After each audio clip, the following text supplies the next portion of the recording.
Okay, so we begin with the refuge and bodhicitta.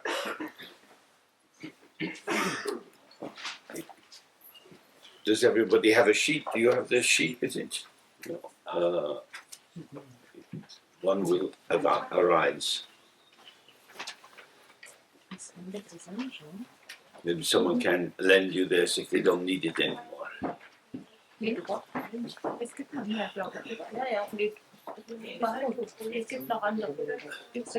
You have, okay. Ich habe noch welche, falls jemand was braucht. Good, good. Good.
Okay.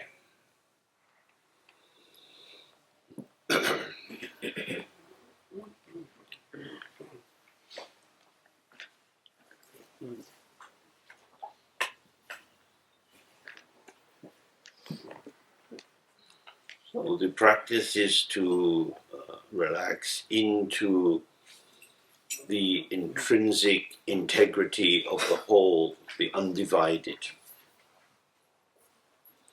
with unawareness we have division. We have the separation of appearance from its ground. Appearance then appears to be the appearance of something with an inherent personal essence or existence. And then we're in the plane of either or. So things are either hot or cold, big or small, mine or yours. And this polarity provides a frame of reference for how dualistic consciousness makes sense of what's happening in any moment.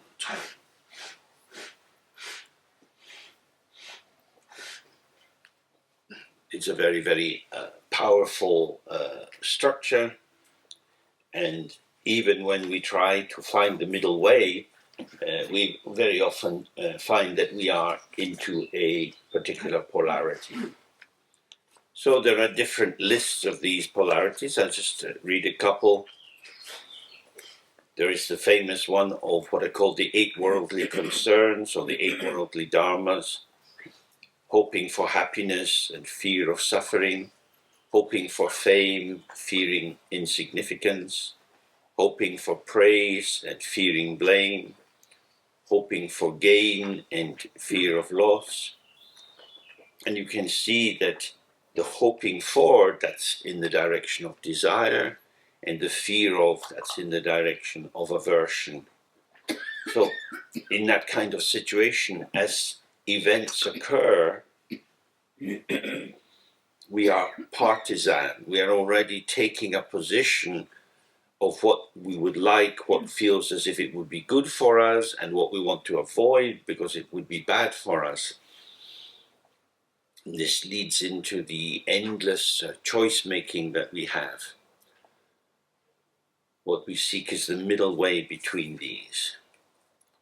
We also have the 8 factors of that generate complexity or boundaries. And these also come in pairs. There's creation and cessation. There's a nihilistic, nothing at all polarity, and an eternalistic, always going to be the case polarity. A sense of coming and going, and a sense of diversity, a diversity of different things, of entities, and identity, or only one meaning.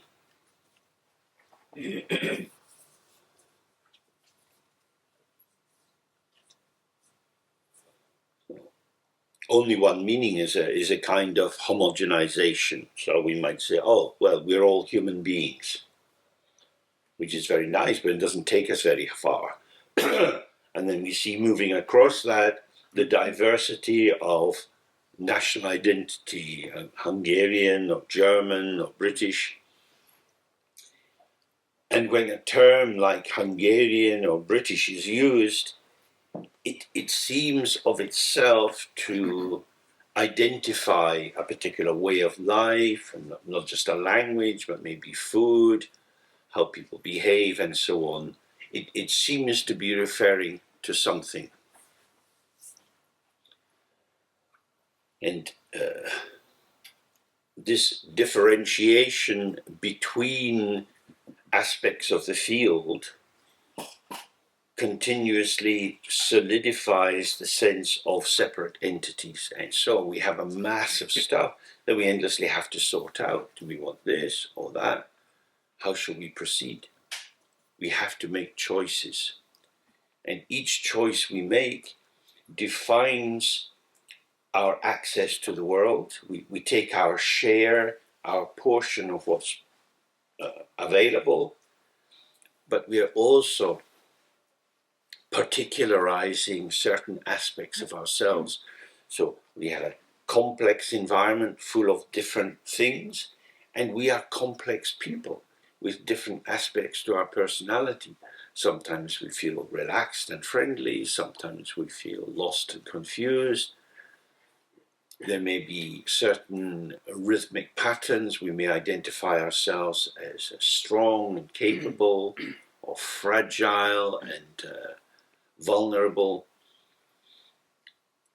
These are aspects of our open spectrum of potential, and the more we repeat and put identification into a particular arena on this whole spectrum, that becomes more and more true for ourselves. So this is the self-creation, or the creation of the self through repeated identification. This is me and that is not me.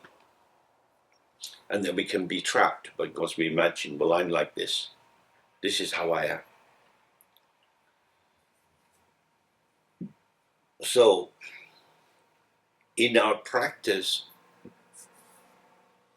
complacency or settling or assumption or habitual identification is seen as problematic, because when something is vested with a particular force for us as a reference point, the density of it, like a dark planet, seems to pull us into orbiting around it, and it becomes our familiar point of reference.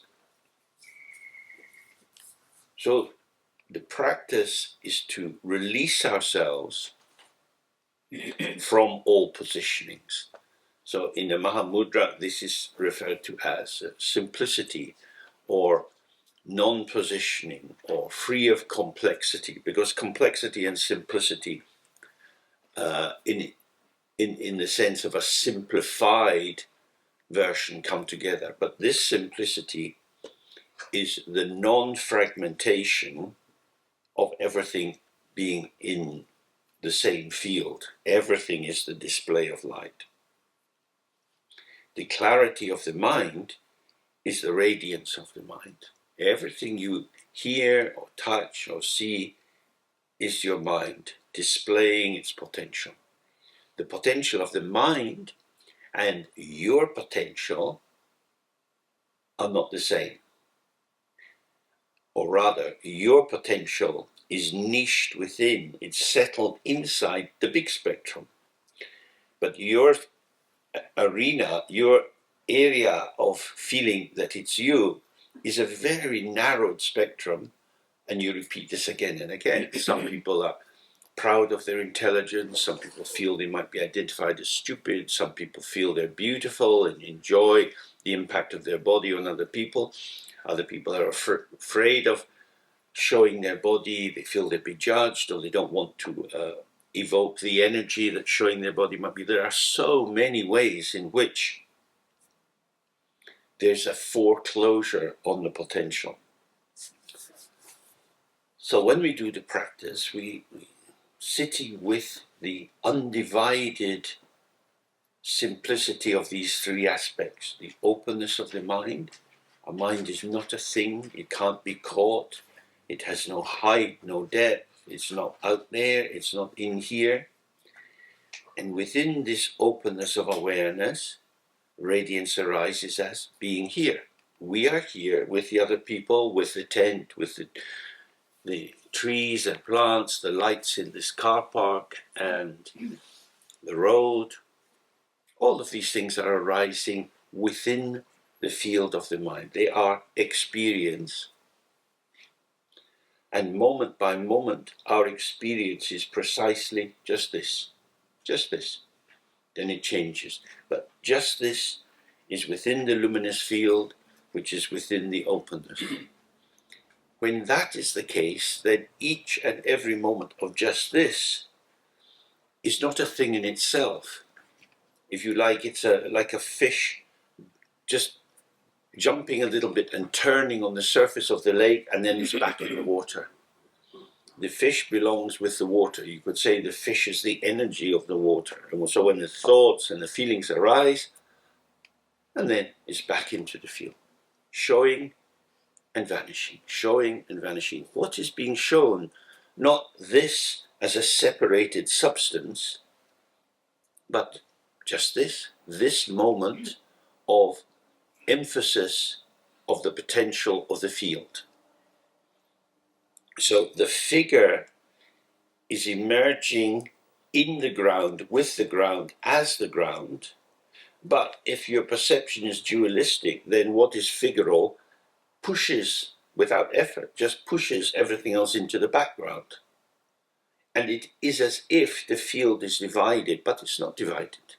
It is integral, it can't be divided. So this narrowed range, the range of our access to our open potential, is held in place by lots of factors, some generated by experiences in the family or in childhood. We are all inhibited in some ways. Part of our inhibition is our exhibition. So we've been trained to exhibit certain qualities. Some people have been rewarded from doing well at school and being able to pass exams, and then you become identified as maybe the bright child in the family, and you go to university and you have a career in which your intellectual capacity is rewarded. That can lead to an avoidance of the other areas, because if you're very good at one thing and you're not so good at other things, and you're rewarded for being good at that one thing, why would you open your range? Because I know how to have success, I just do more of this. And if I do that, I'm not successful. And I like to be successful because it prevents me being attacked or undermined. And so I hide in the narrow bandwidth of success and fear going out.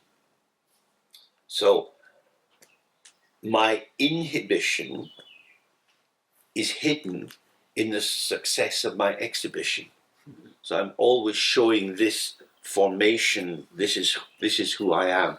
And that kind of hook other people's attention. Say, wow, I didn't know you were such a good singer. Oh yes, I'm in a choir and I do this, and then you suddenly realize that quite a lot of that person's identity is in their voice, or it could be in their intelligence, or it could be the shape of their body. But this becomes a kind of home base, a dislocation, because we are actually located in the field with access to the field because we are part of the field, but you become dislocated, taken out of the field by over-identification in this self-patterning. I am myself alone. So although all the time, moment by moment, you're interacting with the environment, you're doing it on the basis of this is me going forward. And so each interaction confirms my separation and this particular value. It could be a positive value, it could be a negative value. So last night, some of us were sitting outside and drinking alcohol. Some people are not at all in favor of alcohol, they don't like alcohol, they don't like what alcohol does. So why is there a tradition of drinking alcohol in Tibetan Buddhism? It is disinhibiting. When you are disinhibited, the tendency to avoid showing aspects of yourself or formulating yourself in particular patterns is a bit loosened. There's more free flow, people laugh and joke a bit more, the volume of their voice goes up, they might be pushing forward in the conversation to grab more attention. They're not doing what they usually do. We are meditators, so we are able, hopefully, a little bit, to be present with ourselves in the movement of disinhibition. That's why alcohol is taken. The term for it in the tantric system is Jagad Pao. Jagad is for the pronunciation of Jagad, the Sanskrit word for the world, and Pao means hero of the world. Hey! So what is that feeling It's just this. Now, if the light is on with just this, it's not madness. Football hooligans don't really have the light on. The difference is to be able to scan how you are. I mean, you can do it on a very simple level without any alcohol. You walk out into the car park, you're walking on flat ground, and then you turn to the right and you start to walk up the hill. And you observe what is happening with your body walking up a hill. And your breathing changes and you need to use more muscle. And then you turn around and you start to walk down the hill. And then you experience your body in that position. I am environmentally adjusting. I don't have to do it consciously. I just find myself mobilizing my muscles in different ways according to that situation. I'm not mobilizing my muscles. The hill going up or down is mobilizing. In the same way, when you go in, when we have lunch later, quite possibly there is again soup. And so you have a spoon with the soup. You and the soup have a different relationship than you and the bread and the cheese. Completely different way of eating. The spoon has to be handled with care, and if you just have cut some cheese and put it on the bread, the action of cutting is different from holding a spoon, and then you have a piece of bread in your hand.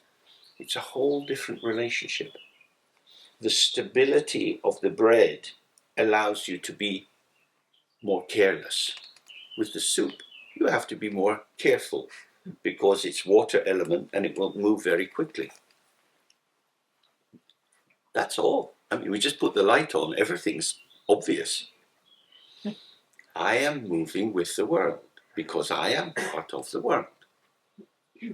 So if you're a bit stuck, if you have a strong formulation of yourself, alcohol can be very useful. You observe, oh, it's like this. It's like this. That's why the alcohol is taken.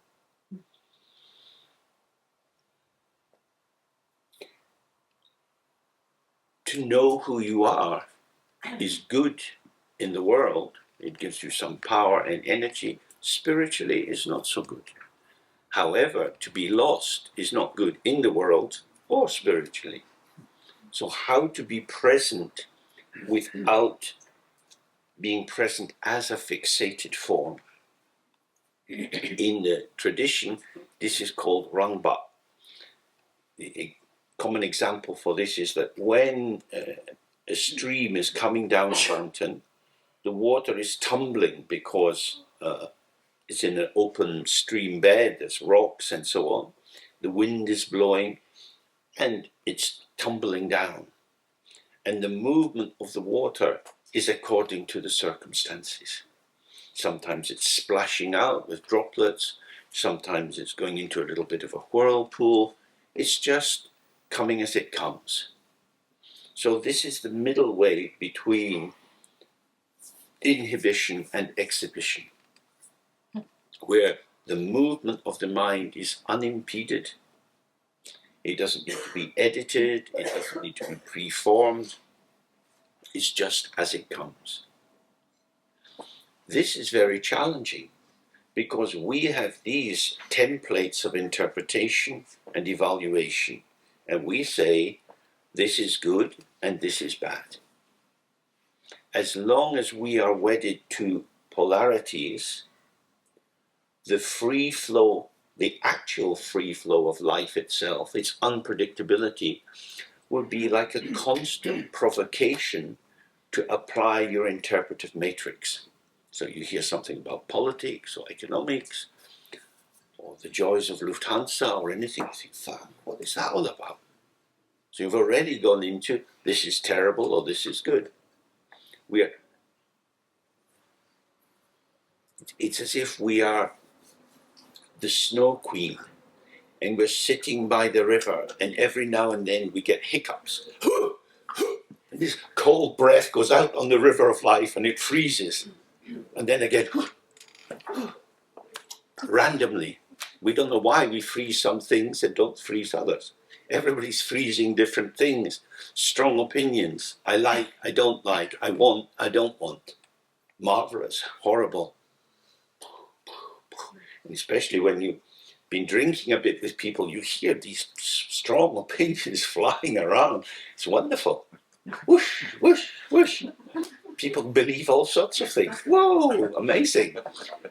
This is the experience of your mind. It's not these strange people say funny things. It's like, this is my mind. All of this is the ceaseless display of the potential of the mind. It's not harmful. It's not deadly. Because the freezing fades. Melting occurs. Life goes on. So then we can start to see how terrified we are of the frozen moment. I'll be stuck like this. This is who I am. I need to change. Now, impermanence is the natural, integral melter. Whatever has been formulated and come, goes. Self-arising, self-liberating. So although it seems to be something, and you feel trapped, if you just stay with that formation, it shifts and moves.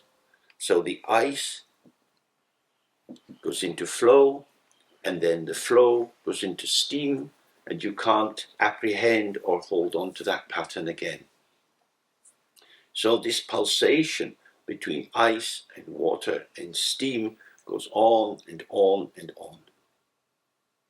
The clouds are the formation of steam. The ocean is moving. Vapor arises from the ocean, gathers in the clouds produce rain, the clouds empty and thin, and this is the ceaseless movement that we have in our lives. Before we've been talking of this basic reaction, basic feeling, sensation reaction to events, positive, neutral and negative. It's just like that. Some people like the clarity of ice. They're quite rational or maybe obsessional. They want to know what's going to happen, how it's going to happen, who's going to do it, how should it be, what's the schedule, what can I expect. Other people are more at home in water, they're very adaptable, flow around. Other people are very steam. It's kind of, what would you like to do? I don't know. Was that okay? Oh yeah, okay. What did you like about it? I don't know. It's a very steam-like quality. So people can have more or less settledness in one of these modes, but we also experience ourselves going through them. Unresolved neurotic structures are ice formations that somehow aspects of us have been frozen in particularly intense historical moments. We find that we can't free ourselves from them. Maybe you were unloved or attacked or abused, and that becomes a kind of frozen area of yourself. Your life energy, your libido is held inside that, like some mammoth in the permafrost up in Russia. These frozen elements. And of course, that frozen thing is you. That's part of the spectrum of your potential. That's why disinhibiting ourselves with and in awareness is enormously important. So when we sit in the practice, our task is to avoid judgment, because judgment requires duality. Even if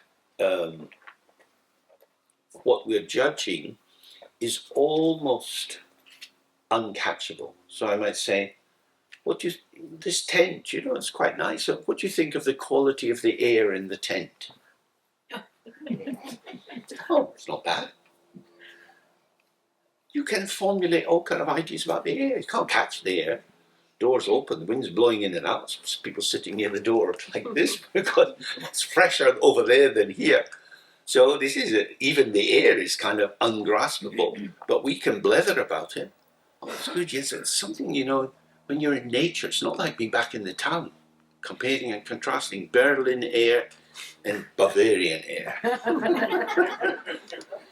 So that shows the power of reification, of turning the unreal into the real, or giving substance to that which is insubstantial.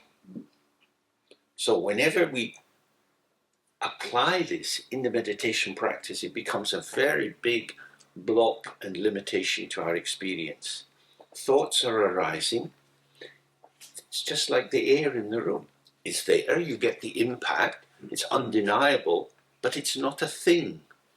And so, why would you load it with your commentary or your opinion? It doesn't need that. It actually can't carry it, and it vanishes. So, when we're sitting, this is arising and passing, this is arising and passing. The timeless time of awareness is inseparable from the flow of time, past, present, and future. These are moments which are always changing, always vanishing. There's nothing for us to catch. So if we settle in here and now, this infinite time, we don't have to block or edit anything that's occurring. We just let it come and go, like the stream tumbling down the hillside. But when we have a position,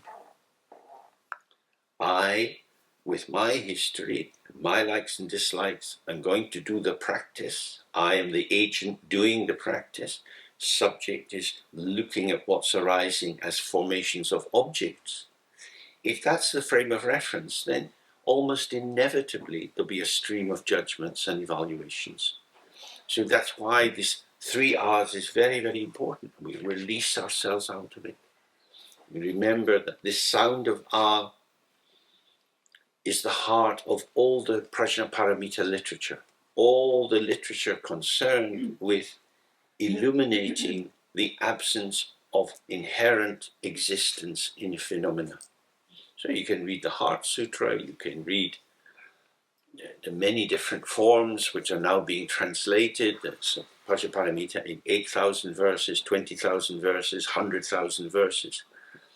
And these texts go into more and more detail about all the formations of phenomena that we take to be strongly real, that is to say, to have an independent existence, and always indicating this is inseparable from emptiness. You can't say it's not there, but in its being present, it's not a thing, it's not permanent, it has no essence of its own, it arises in dependent co-origination. So for Mahamudra meditation and Dzogchen meditation, understanding the teachings on emptiness is very important. These yogis who are writing these texts, they would be very, very familiar with this. It was just mainstream Mahayana Buddhist understanding. So we, coming from a different culture and getting used to this, need to not ring fence our understanding and not say, oh, I only do Dzogchen.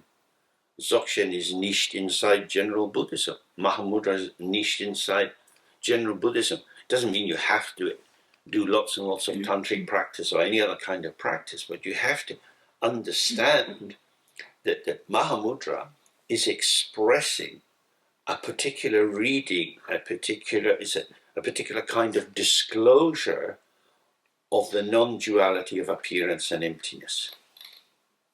And so if you're holding on to a solidified sense of this world, you have a problem. Because if it's real, you can't dissolve it. It won't dissolve by itself. What we have to dissolve first is the delusion of reality, that things exist in and of themselves. So we had that at the beginning of the text where it's saying the 5 skandhas, the 18 dhatus, the object of the senses, the sense organs, the sense consciousnesses, the field factors, the objects of the senses, and the sense organs, these are all appearances devoid of any true essence.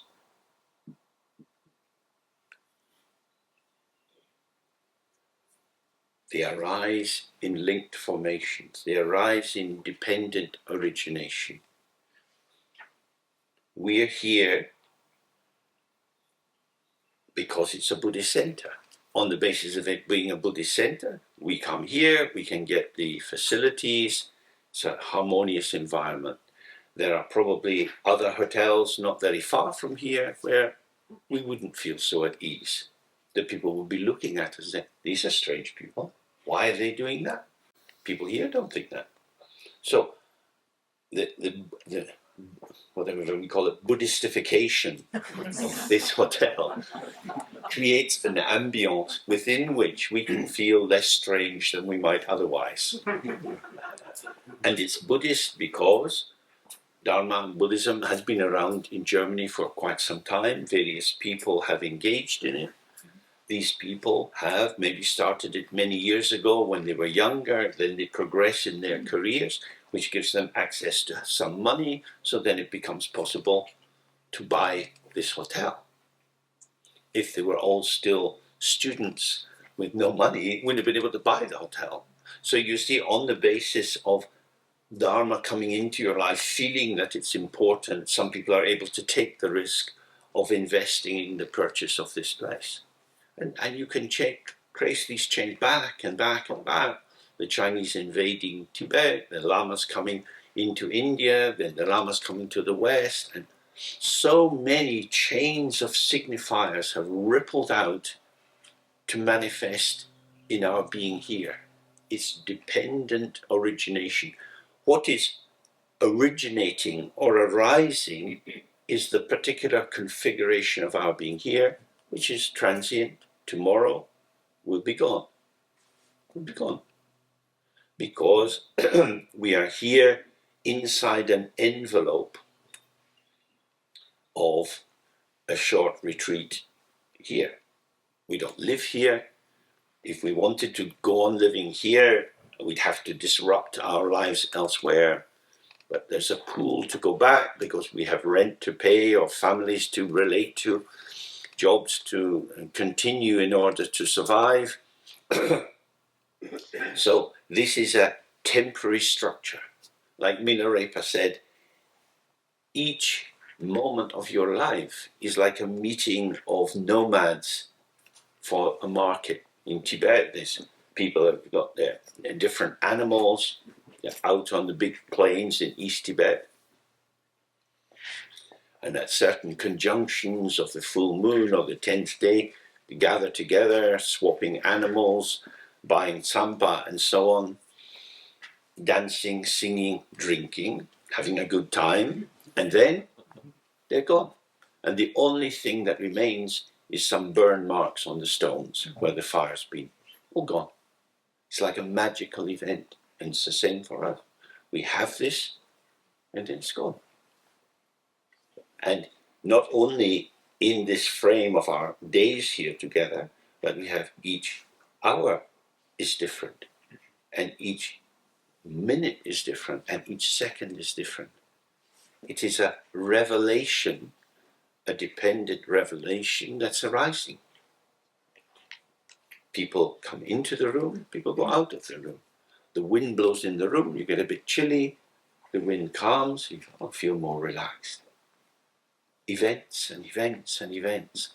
These events are ungraspable, but we grasp them. So it's by really looking at the impermanence, the evanescence, the always already vanishing quality of each moment, that we realize that we are like old dinosaurs. We're big, heavy, lumbering beasts stomping around. Boom, boom, boom. The world is light, it's fresh. You can't grasp it. Boom, boom.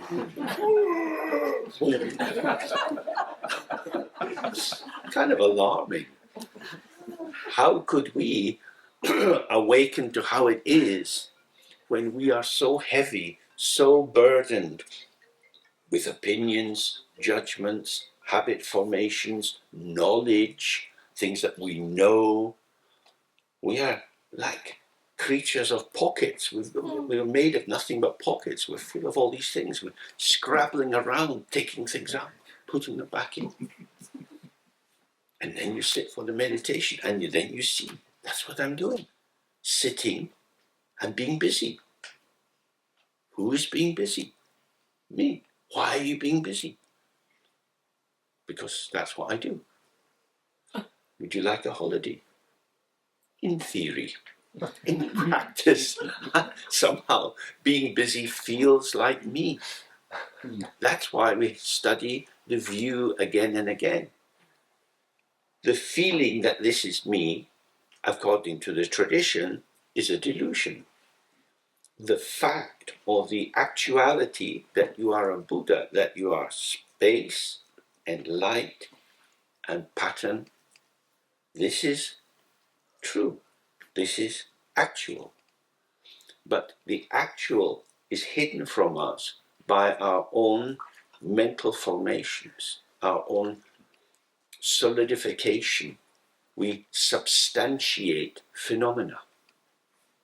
So at the beginning we were talking about the word Mahamudra itself, and how one interpretation of it, that it means the great seal, where great indicates emptiness. It is the seal of emptiness. So like when the king has a document and it's signed and then it's sealed with wax, saying, don't change this, don't change this. Everything is sealed in emptiness. This is enough, this is it. But we are forgers. We alter the document. The forger is someone who makes their own banknotes. We are illicit manufacturers of substance in a world where everyone is an illicit manufacturer of substance. You're normal. Normally, normal, wandering in samsara, and you will die. And you will die soon. And where will you go? Oh, I will go anywhere. I'm a materialist.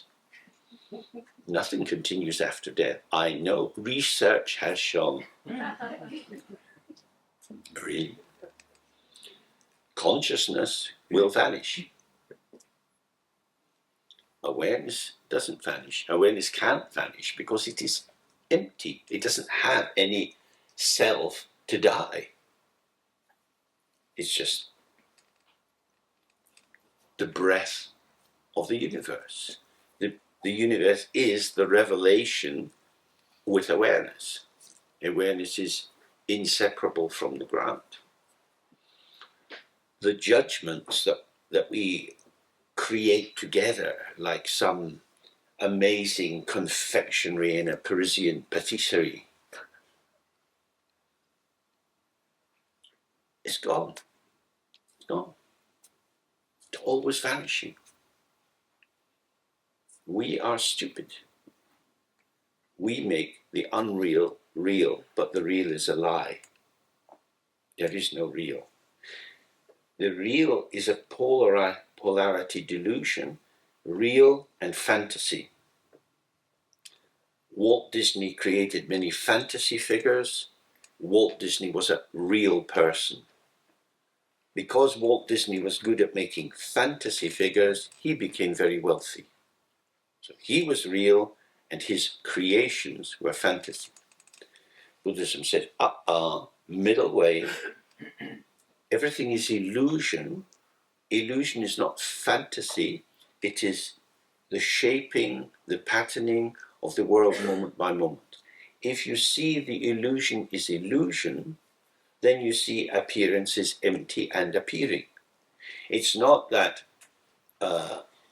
because appearance is empty, it's nothing at all. Appearance is empty appearing. The appearing is empty of graspable substance, yet it is appearing. It is appearing. Oh, they're gone. Somebody had picked some little wild flowers and put them on the table. And they were so fresh. And then they're starting to fade. And then they were pretty faded by the end.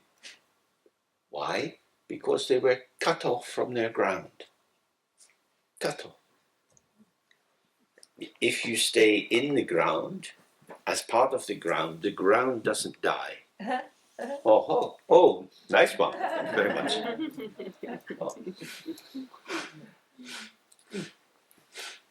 So this is fresh for a while. These flowers are on their way to the cemetery. They are dying. They have, in fact, been murdered, but not very successfully. The knife came, but somehow the little heart still pumping. I've done it. Dying. We are like this. When your umbilical cord was cut, you're on a one-way journey to death. Mm-hmm.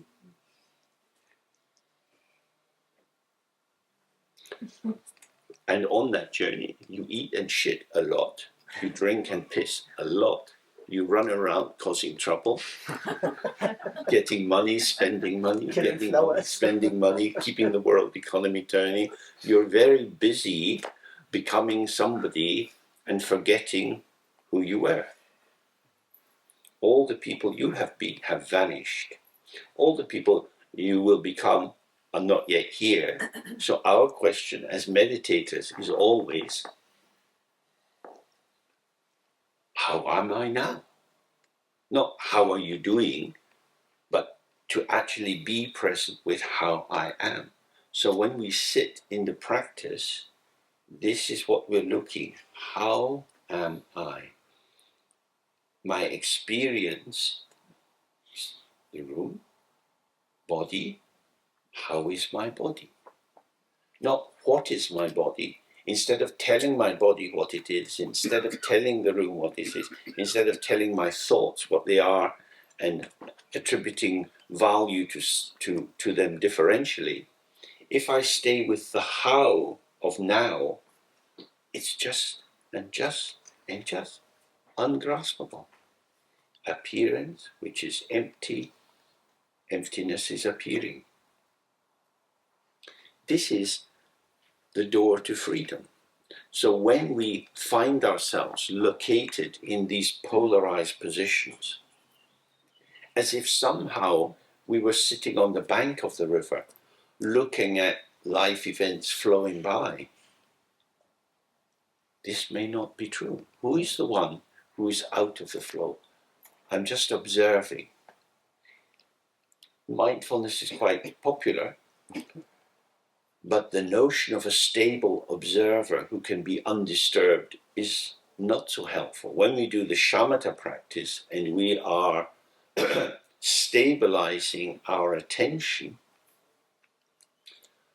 the quality of a stable attention is not a confirmation of the self.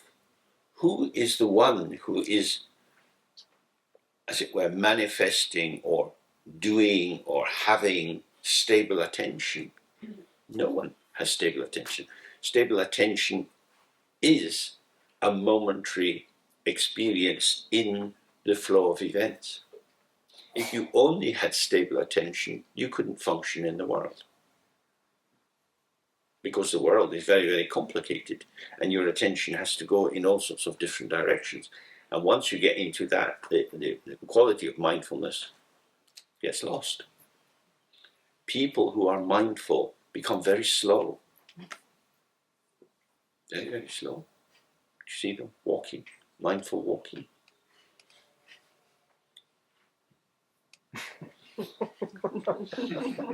Get a move on. I'm just being here. Where are you? I am wherever my foot lands. Whose food? My food. I am mindful of my food. Oh, sounds like duality to them. It's not to knock these things, but you have to see that they are embedded in a particular structure. I don't want to be disturbed. I don't want to be distracted. Therefore, I will give all my attention to this simple activity. But if that mindful meditator had to look after 2 children under the age of 5, they would not be behaving in that way. Because the children are saying, are you here? Are you here? Don't be there. There's no good. Just be here and do whatever I want you to do. That's your job. You are an extension of myself. It takes children a long time to realize that parents actually have a life of their own and are entitled to have a life of their own. That's a similar thing with us in the meditation. These thoughts are not my thoughts. These thoughts belong to the ground. I also belong to the ground. I arise as the display or the flowering or the blossoming of the ground, and so do thoughts, feelings, sensations. When I feel I own my body, my thoughts, I end up wanting to control what is happening. I make a canal. I'm going to have equitable distribution of water to all the farmers in the land. The mountain stream is not doing that. The mountain stream is as it is. When we come here and we relate to each other, we relate differentially, hopefully in a warm, friendly, respectful manner, but we have different interactions with each person here. This is not a channel for water. We're not lined it with concrete so that the water doesn't escape and every farmer gets their portion of water. It's not like that. You arise and you connect with different people on different days and you talk about different things. With some people you may just talk silly things. With other people you talk quite deep things. This is how life tumbles. And if you stay with the tumbling, you're staying with the actual configuration of the phenomena in this moment. We are not an equal opportunity employer. We're not bound by the laws of employment, the laws of the state. The mind is open and it comes as it comes. This is very, very different from a Theravadan reading, which is a lot about rules and regulations. The application, as these yogis say again and again, the application of rules and regulations will make you false and artificial. And on one level that might be good, because it could formalize your behavior and regularize it. But it has consequences. In the, I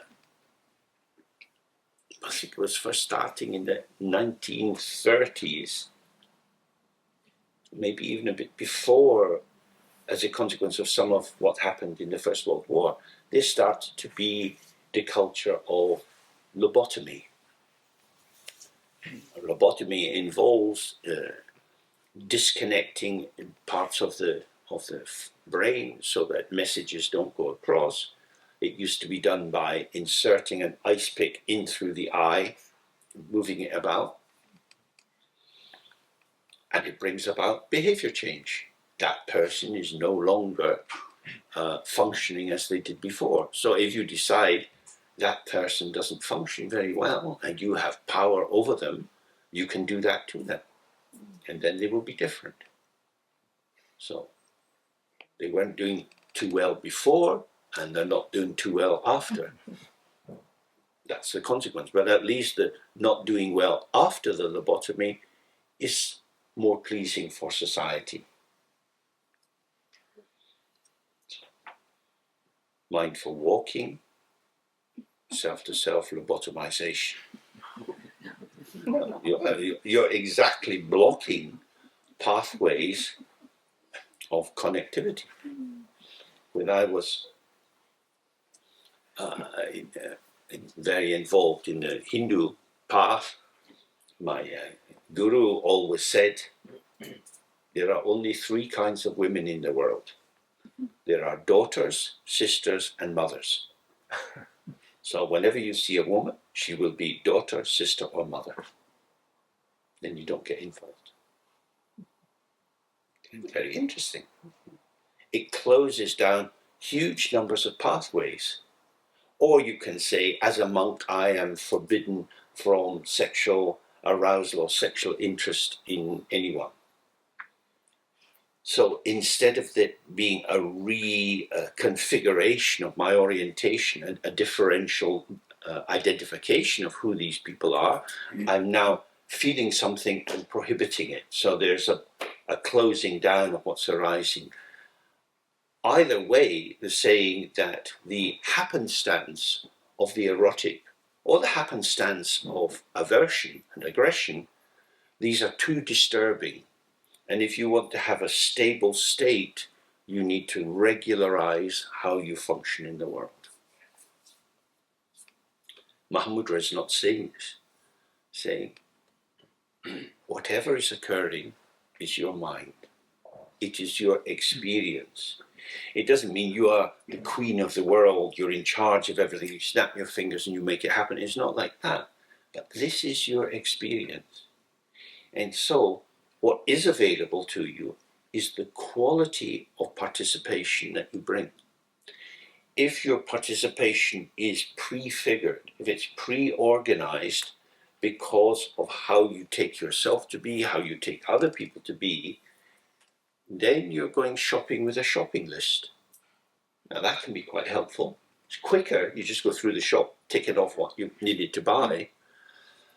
You don't get distracted, but you also don't relate to so much. Much of the world has become opaque for you. It's not, you're not resonating with it. In Mahamudra, we want to resonate with everything. Everything is vital because the whole field arises at once. Everything together, but differentially. Diversity within the whole, not the whole fragmented and then different things, but all at onceness. So you can't then be editing it. It's this. What you have is a way of moving within this field without making it solid, without building fantasies. Just relax and open.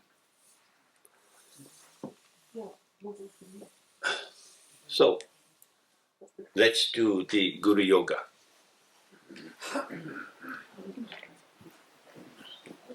And whenever you find yourself seemingly to settle on a proposition or an idea or a memory or a habit formation, be aware of the subtle positioning of this is happening to me or this is how I am. These are conclusions. If this is how I am, then this and I have been very subtly separated. This is like the wind. It's like a very subtle form of differentiation of subject and object. So whatever positioning arises, stay open, let it go.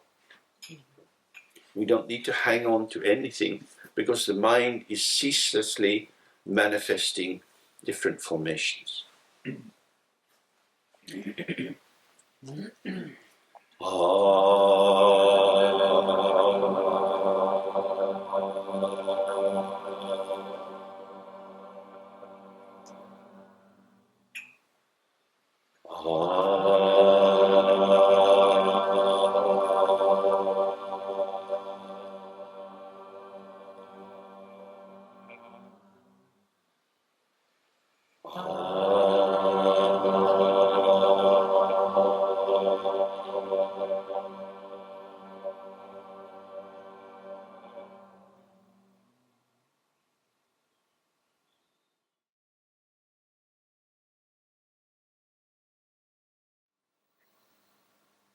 Okay.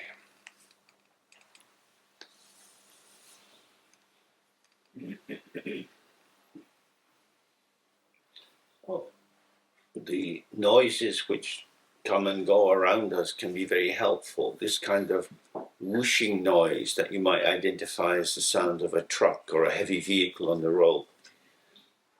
If you open yourself again and again to the sound, you have less need of working out what it is.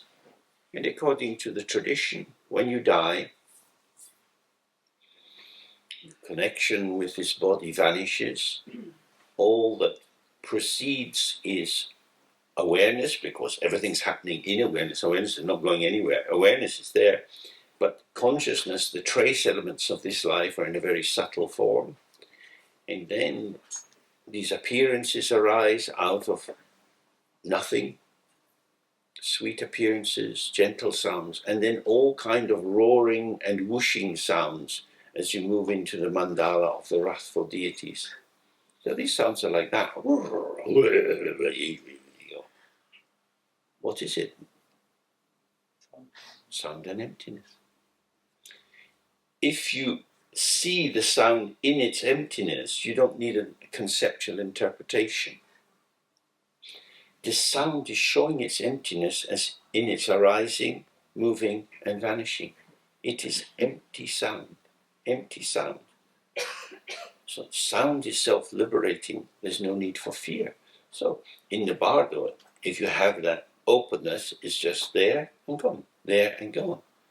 But our danger is always that we're reading everything according to our semiotic structure. We're saying, this indicates that. This is the sound of that. That's a dog. That's a motorbike. That's a car. And it's that reading which says this links to that, which brings you into duality. And then you can't open into that situation, and you're already moving on into another substantial existence. Ungraspable, fully present, self-vanishing. Okay, have a half-hour break.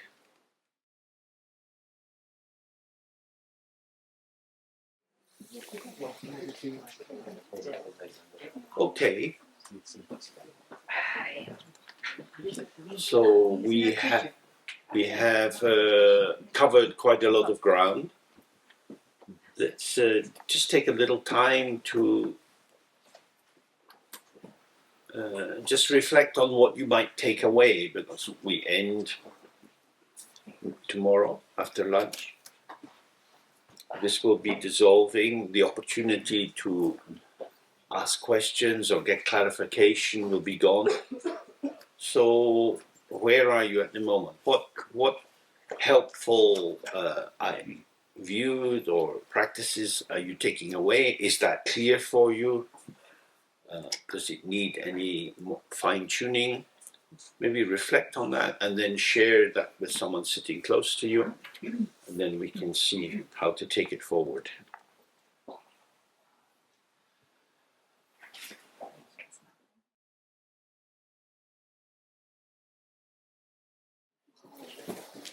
Okay, so see if there are any points you want to raise.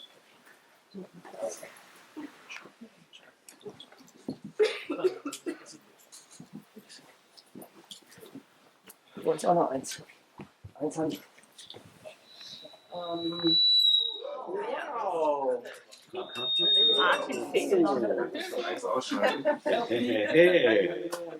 Because of the party, something changed. Oh, no Which more number parties. Which number? Look on the microphone.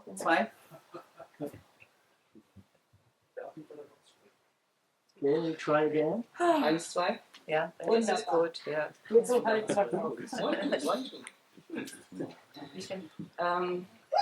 My question is when I talked to Sylvia Wetzel, she gave me the advice when I always fall into thoughts and emotions. She gave me the advice to label it. Thoughts coming, I put on thought, and then it leaves. Mm-hmm. That made it very easier for me, but I have the feeling I'm stuck to this in a way because that's what I'm still doing. Mm-hmm. Is it okay to have a help like that to make it easier to stay outside of these experiences? It's it's an approach that you find in some ways of teaching vipassana. So that if you're scanning through the body, you might name what's occurring. So hot or stabbing or dull, and it's a way of giving a little shaping to as a kind of inoculation against involvement. There's no curiosity with it. You've got its number. But of course, this is subject onto object, and the naming confirms the existence of something. So if you say thought, yeah, you get a sorting or a clarification. So if you tidying up from the dishes, there's a place to put the knives and the forks and everything in its proper place, and there's an ordering in it. So if you just stay with what is arising, being present with it, it will go by itself. But in order to allow that, you have to resist. No, resist is the wrong word. You have to remain relaxed so that it doesn't get hooked.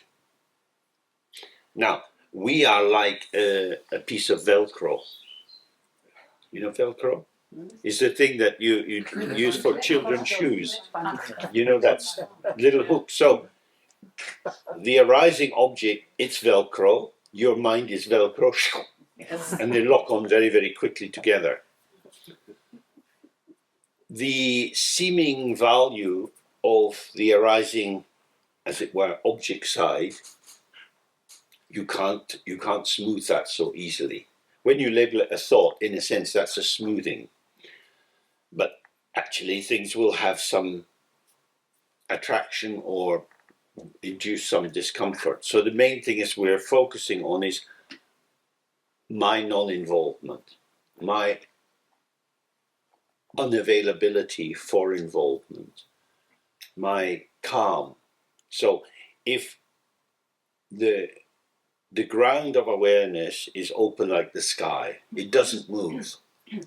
So who is moving? It's the energy of the mind. So in both the Mahamudra tradition and the Dzogchen tradition, they talk about a tripartite, a three-part or a three-aspect notion. So in Mahamudra, they talk about the shi, which is the essence or how it is. This is different from the ji, the ground in Dzogchen. Shi means kind of just the how it is, and it means the same thing. It means open and empty. And then they have dang, which is the all at onceness. So these two things, the first, the openness is unborn, and the all at onceness is unobstructed. And then in the Mahamudra tradition, they say tsel, which is the expression, which is the movement. So when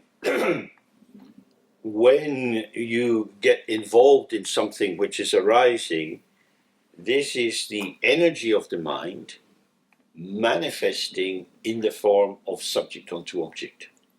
It's a kind of prefiguring or entrapment.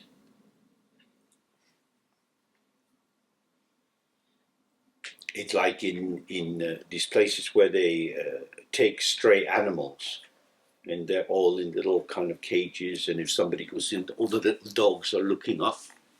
Are you going to take me home? Please take me home. Little tails are going like that, scratching a little bit. So your mind is scratching. Give me a bone, bone, bone. And a thought or a feeling or a memory. Next, more, little tail. So you feel alive and there, but you're there with this hunger, with the lack. This is energy moving. So these three factors are together. And if the energy gets separated from the field and from the ground, from the emptiness and the immediate display, then it is as if it takes on a life of its own, and it starts to reverberate. And these reverberations are organized by habit formation and so on. So you have your own, if you like, core resonance. That resonance, it doesn't belong to you. It's just that you've been tuning it again and again and again as this person. So we relax. We're part of this here on the inside, not on the outside looking in. All of this is the radiance of the mind. I am the radiance of the mind. The trees, the tent, the people, it's all just experience. So the status of everything is experience. There's not a separated experiencer. And in this moment of the space showing its potential as all these formations, there's no need for any energy. When you get up from the practice, then the energy of your embodiment, your expression, is manifesting in the field, not out of the field. So as we've looked many times, you go out and you come to the steps. You walk up the steps according to steps. The shaping of the world organizes the swiveling of your hips, the lifting of your leg, the putting of your leg down, swivel. You climb steps according to steps. So you have energy co-emergent with the field. It's the energy of the field moving in the field. But the ego is claiming a kind of ownership of this energy. I am the doer. I am the maker. So when that background resonance, a kind of our habitual home base, is established, when you sit in the practice, of course you're going to get a pull. And you'll be pulled towards things that someone sitting next to you wouldn't be pulled towards. So you have a particularization. Relax. The ground is unborn. Nothing there, completely empty. This field of manifestation is ceaseless. And the field is not just the outer one that we see through our senses. It's all of our thoughts, feelings, memories. It's all arising and passing. And it's unobstructed in its arising. It becomes obstructed due to this double move which follows reification. The first move is this exists and I exist. I exist in relation to this. And then you get the second crossroads, like, not like, want, not want. So the key is the first, which is somethingness, something me, something you. A reification, solidification. So if we take a sidestep and we think in tantric terms, the mental dullness in which you experience yourself as an isolated subject in a world of things is purified or shows its intrinsic purity as the original knowing or the fresh knowing of the Dharma Dhatu. So everything is a dharma, a phenomena in the dhatu, which is the space of emptiness. So the wisdom of this is to immediately be in touch with, there is only one ground. This is the manifestation of the ground. All my experience is bright and diverse, but it never separates. Like all the reflections are in the mirror. So if we have that, then we have the real protection against I like, I don't like, because it all has one taste. It's not separated. But as long as you have reification, I exist, you will have these things exist, because the subject and object arise together. So again and again, we have to relax that back into the ground.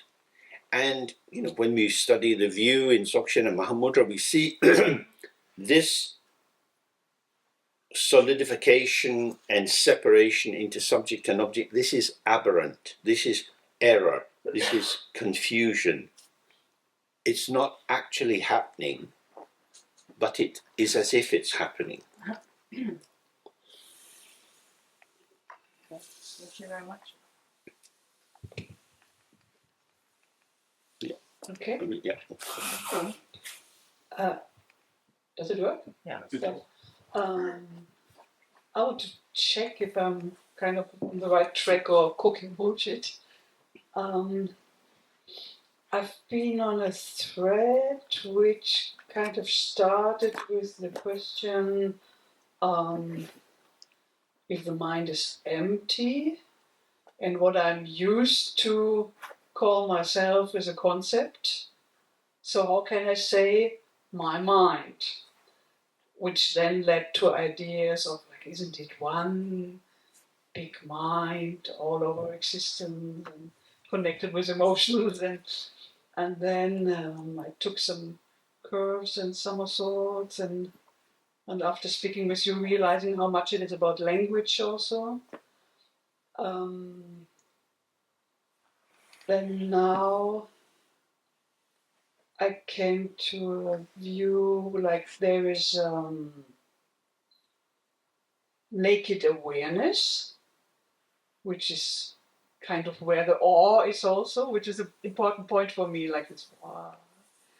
And then there is the mind, which is the emptiness we all share, and which is its content and the experience, which is different from here and there and there and there. And so here, I would say, there is the my, there is the my mind. Well, I don't know if I...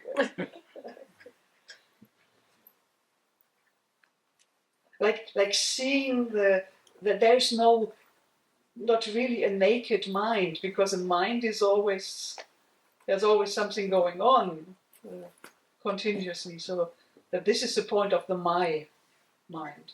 Is this true? Okay, well, interesting. So if you look in the mirror and you see the reflection, is the reflection hiding the mirror? No. No.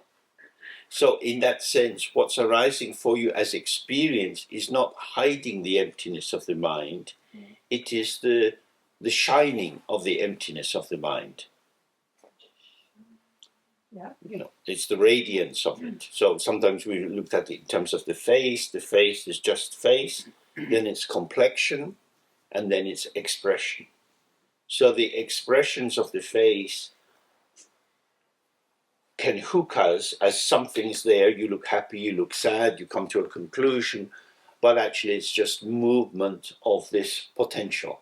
So the face itself is pure potential. Then complexion is showing some of the current coloration, like the temperature of the air just now. It makes us feel more expansive or more contracted according to the temperature going up and down. And then you have the precise expression. So the precise expression carries with it, linguistically often, the sense my mind. And that's connective. If you couldn't say my mind, you wouldn't have any compassion. Say you're, I know, working as a nurse in a hospital and you say, good morning, my dear, how are you today? You know, then they say something. You don't have to conceptualize, here is a real person with health issues and therefore let me look at the medical notes and so on. It's just, here you are. That could be in no way reductive or definitive of that person, because you're having to ask them, how are you? Because you don't know how they are. So in a sense, when you say, how are you today? You're saying, you are a potential which I cannot predict. Sure. So it's an invitation, please reveal to me your sense of how you are in this moment, in this context, talking with me. So there you see the co-emergence of the connectivity of the energy. So you didn't know how the person would reply to your question. You find yourself saying something on top of that. And so you have a toing and froing, and the narrative of the moment is woven by both parties. Yeah? Nothing is established. Because an hour later, the person might have a seizure and then have to go into more intensive care or whatever. We don't know what's going to manifest in the body if someone's a bit fragile. So the issue is each moment is precise, but that precision is without referent.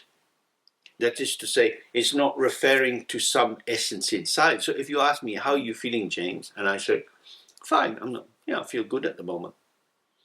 It doesn't mean I'll feel good in the afternoon.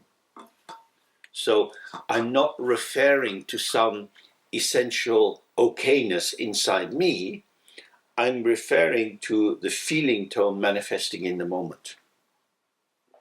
But we often, in a sense, mishear what is said to us because we take it as a kind of deeper X-ray of the person. Oh, James is doing okay. He told me this morning. Yeah, he seems to be. But it was a moment. So we're taking the expression in the moment as if it was a deep revelation, which could then be extrapolated, taken out of that context, and used as a definition moving through time.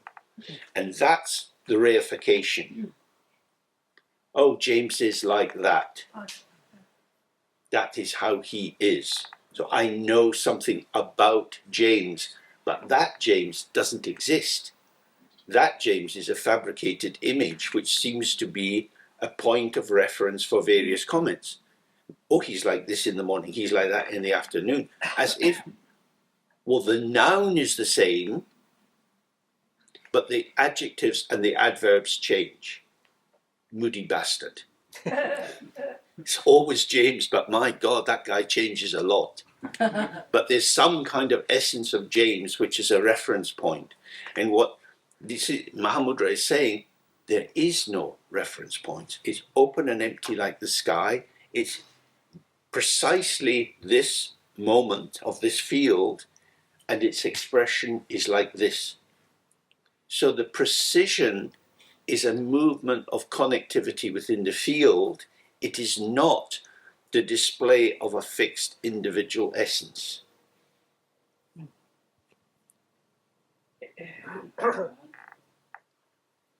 But what comes up is like there is the body, there are my senses, and everything is changing and changing, and I'm changing and you are changing. Yeah. But it's kind of my the starting point of my experience, like my senses. This is kind of something I carry around. Mm-hmm. So if the starting point for me was to be my senses in relation to you, what I see is a blanketed half body and another bit of a body holding a microphone. That is what appears to me. I can infer that under the blanket there are two legs, but that would be an inference. So the phenomena of you changes with your posture and gesture. That is why you are ungraspable, except as a deluded concept. So we take your name, we take memories about you, and we make a little figure. yeah. And that is not you, but it is the sign of you. Just as, inshallah, I get to the airport, they let me on the plane. I require my passport, because my passport is my identity. I am not my identity. The identity is a formal, socially agreed sign or indicator that this person is who they are. And they take the passport and they stick it in their little computer reader, and it tells them if I have a criminal history and so on. The person standing in front of the border police will have all kind of moods. But that's irrelevant as long as there is a formal recognition of the face and the characteristics. You are who your passport says you are. And all the fluctuations of you in that day, your hopes and fears, are irrelevant on that formal identity. So when we talk of someone, we're talking of them as their name. And if there are two people who know the third person, A and B are talking about C. A and B have long histories of being with C, and they're talking about how C is doing and that they're a bit worried. So they're both creating this image of C as if it was a true account of C. But at that moment, C is not there. So this is a mental construct. Sure. And that's why they're saying, stay with the freshness, because the freshness is ungraspable. But the mental constructs float away from the person, just as my passport has a life of its own.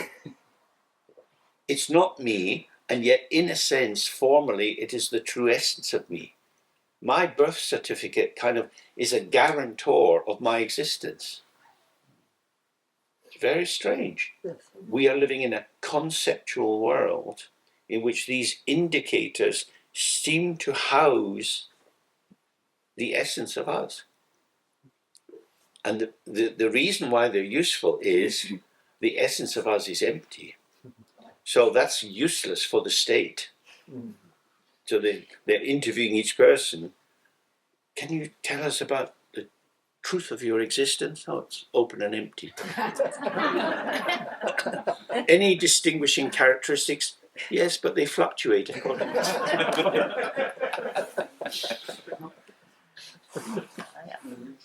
So actually, when we're interacting with people, we're taking moments, their smile, their seeming availability or not, and we're constructing patterns so that we're doing pattern recognition. Just as if you go through the electronic gates in the airport, you put your passport into the machine, and the camera comes up and opens, and it's scanning you in relation to the image that's in the passport. So if it finds a correspondence between its digital representation of you and what's reading in the scanner, then the gate opens and you go through. Sure. It's a system of recognition of representations. We are not representations, we are actuals.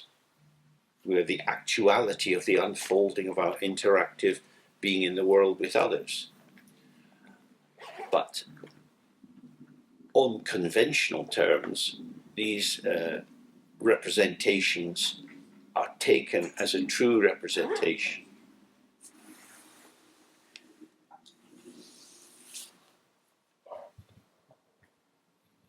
I have a question. Yeah. It's me, Andreas. Here in retreat, when I'm sitting, meditating, so I can have this experience of seeing clearly, like appearances appear, and I can see, okay, they are empty, and or I can. Is that microphone on? Doesn't sound very loud. It's not loud enough. Okay, that's better. And I can see, okay, or I see them as they appear, so I have a sense of it's being. I'm seeing the emptiness of the appearance. It doesn't.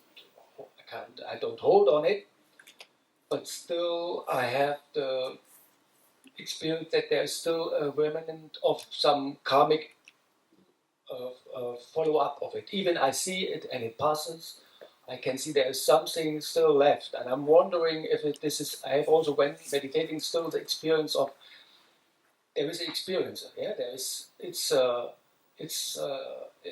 a thought coming, and I see the thought is coming. So there is some maybe some duality, or and the feeling is that it will have some traces, even if it vanishes, and the new thought is coming and also vanishes, and so on. But the feeling still stays. Okay, it comes again, or later on, and there is some traces of it.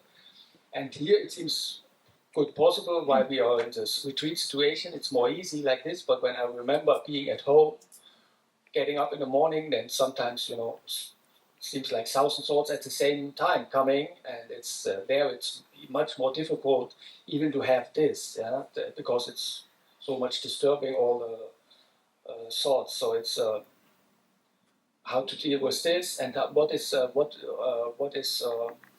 what you can say about this still feeling like this kind of separation of someone who experiences thought. Yeah, if there's a something, there will be a someone having the experience of the something. So we want to have experience which is not turned into a something, and that experience is a complete circle, so that experiencer and experienced merge as experience, as it were, a pure experience. So if you kiss someone and you're really in the kiss and you're just in the sensation, you're not kissing someone or being kissed by them. There is kissing, and the kissing contact, if it's full of sensation and warmth and openness, nobody's doing it. It's happening. So that would be, that's why we have these figures in sexual union in Tantra, because it's showing that the two are together, they're non-dual, they're inseparable, they're merged, but they're not merged as one. And so when you wake up in the morning and there are a lot of things to do, and there's a child that wants attention, and you've got to prepare breakfast and so on, each of these is a moment of energetic connectivity. But of course, there's the background registering. It's happening to me. It's all too much. If only I had this and that. So you have commentarial thoughts. And it's, as far as I can see, it is the commentator, the one who is giving a narrative account of the event. That's where the, the tracing or marking arises. The actual participant is like this and like that and like that. And there's no marking on the participant, because the participant is like a wave arising in the ocean.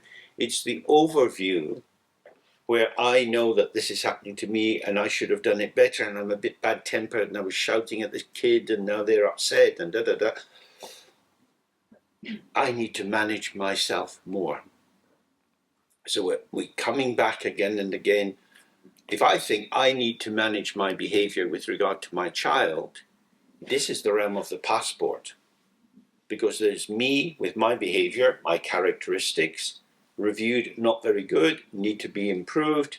So therefore I need to have a clearer intention of how I'm going to talk to my child and sit down and give them attention and eye contact and so on.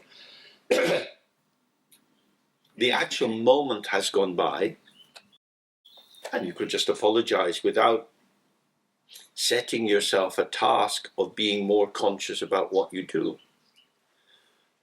I am conscious that I need to ... You're already in this highly dualized situation. The key thing then is to be present with the impermanence of that thought. I have to, and it's gone. So although there's a lot of emotional energy in it, oh, why did I do that? And there seems to be a contraction, and it's like a kind of spiral that's going into itself, a self-consuming vortex. It's then gone. It is self-releasing. Every experience is self-releasing, but the impact of the contraction seems to resonate. So if my hand's open and I move it around as open, nothing much, but if I contract it, I can feel how the tendons are being pulled and the tightening, so that even when I relax it, there's a kind of afterglow of the feeling of how that was. It takes a while to release. And I think that's what we experience in these situations. We have contracted. We've gone into a formation. So rather than in the unblocked or unceasing movement of the field, instead of us being part of that, we've been either ahead of ourselves or behind ourselves. We've been following our plan, or we've been hit by the moment and we're feeling we're moving into a reaction to it. So I think it's like, how do I stay on the beat, on the moment with it? How do I stay in the game? You know, professional tennis players are having to do this all the time because they get angry and so on. And if they get upset, they lose the game. Golfers have the same. Footballers have the same. You're not in the zone when something bumps you out of the zone. And if you're in the zone, it's just connectivity. And that's where you get optimal engagement with whatever the task is. So when we wake up in the morning, if we do the relax into the if you're in the bed with someone else, you don't need to make a noise, just relax in the out breath. The space is here, the bedroom, things are there, the child's coming into the room, they're wanting attention, it's movement in space. So instead of the child hitting on me and I'd prefer another half hour of sleep, which is the self-referential interpretation, they are part of the field and I am part of the field. So we are different. The child wants something, I might prefer to do something else, but these are movements of empty energy in the field. That's all I know. And they have to keep staying with that dissolving of the water into ice, taking on a fixed position, because it's the fixation where you come to a conclusion that gives you the problem. We lose flexibility and easy responsivity. But it's hard. I think it is very definitely hard. Ordinary life is hard. Siya Lama used to say, we have these notions, these three aspects can be described as the Dharmakaya, the mind of the Buddha, the Sambhogakaya, the field of unborn luminous experience, and the Nimanakaya, the manifestation which comes into the world of complexity, which is actually not different from the luminosity. And he always said, the Dharmakaya is easy. Finding your mind is easy. You just sit, your mind is open and empty.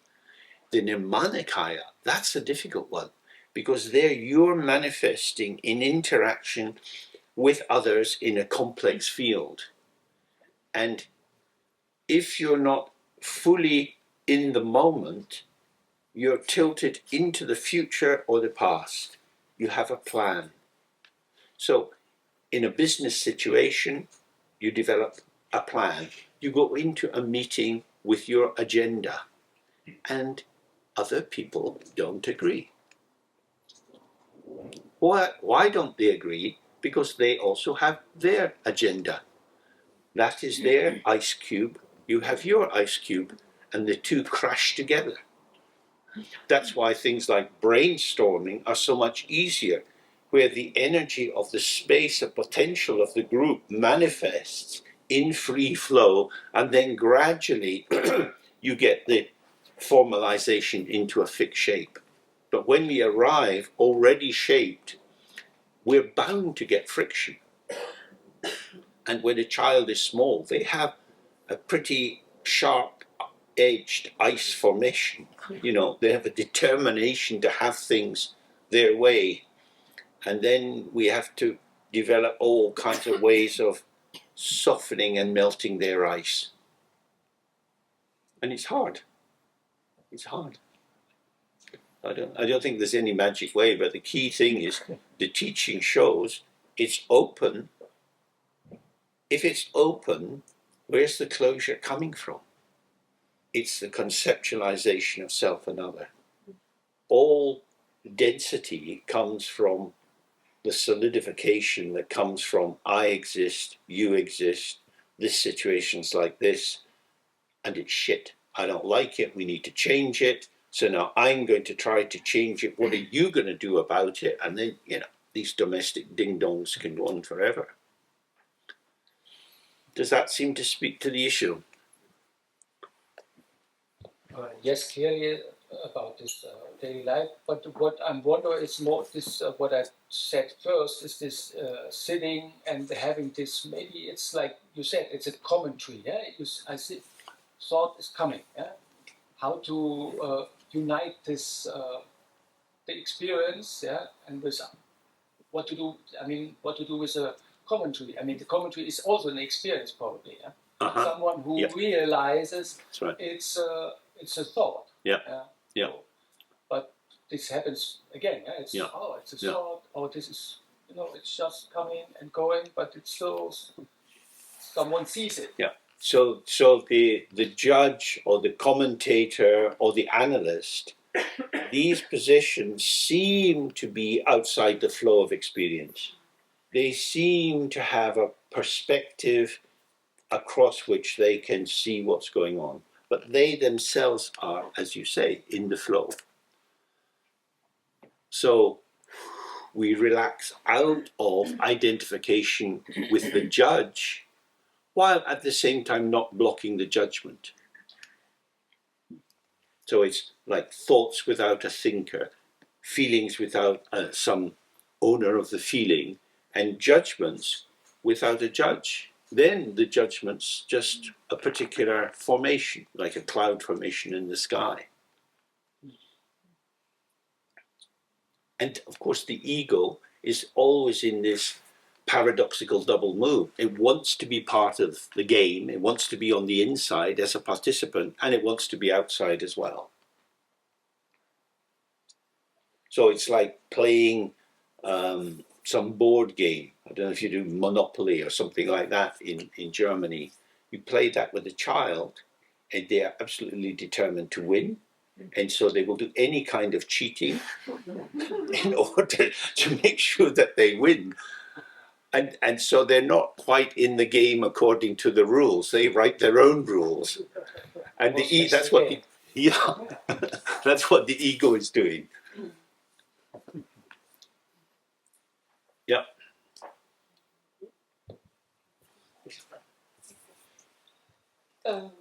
I have a question about Guru Yoga. Mm-hmm. I started in this retreat again to sit because I stopped with it a couple of years ago because it didn't work. And I just started with contemplation and reading just to get some food inside my concepts and just to correct it. And now it is, I first sat with open eyes, but it was like the visual impact covered over what's actually happening. So I closed them, and then it started. It was really funny because I usually have it only shortly before I fall to sleep.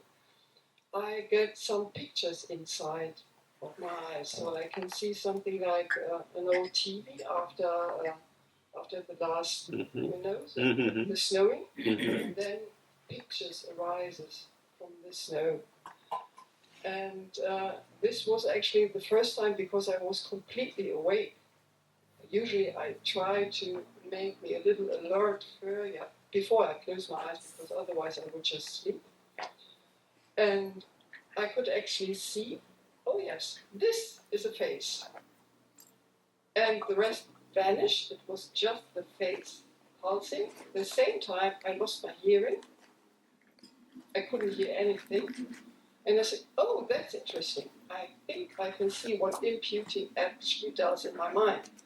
And at the same time, I said, oh, this is another trick of my mind. Waving around some flags to follow instead of stay in the open. And then I was completely lost. So what would you recommend? Because I think I need something like a starting point. Would be nice. Okay. Because on the other side, it's a nice sign because I know I relax completely. Because otherwise the pictures wouldn't come. Okay. I mean, whether you get pictures or not is probably not enormously relevant. I mean, in terms of the Guru Yoga,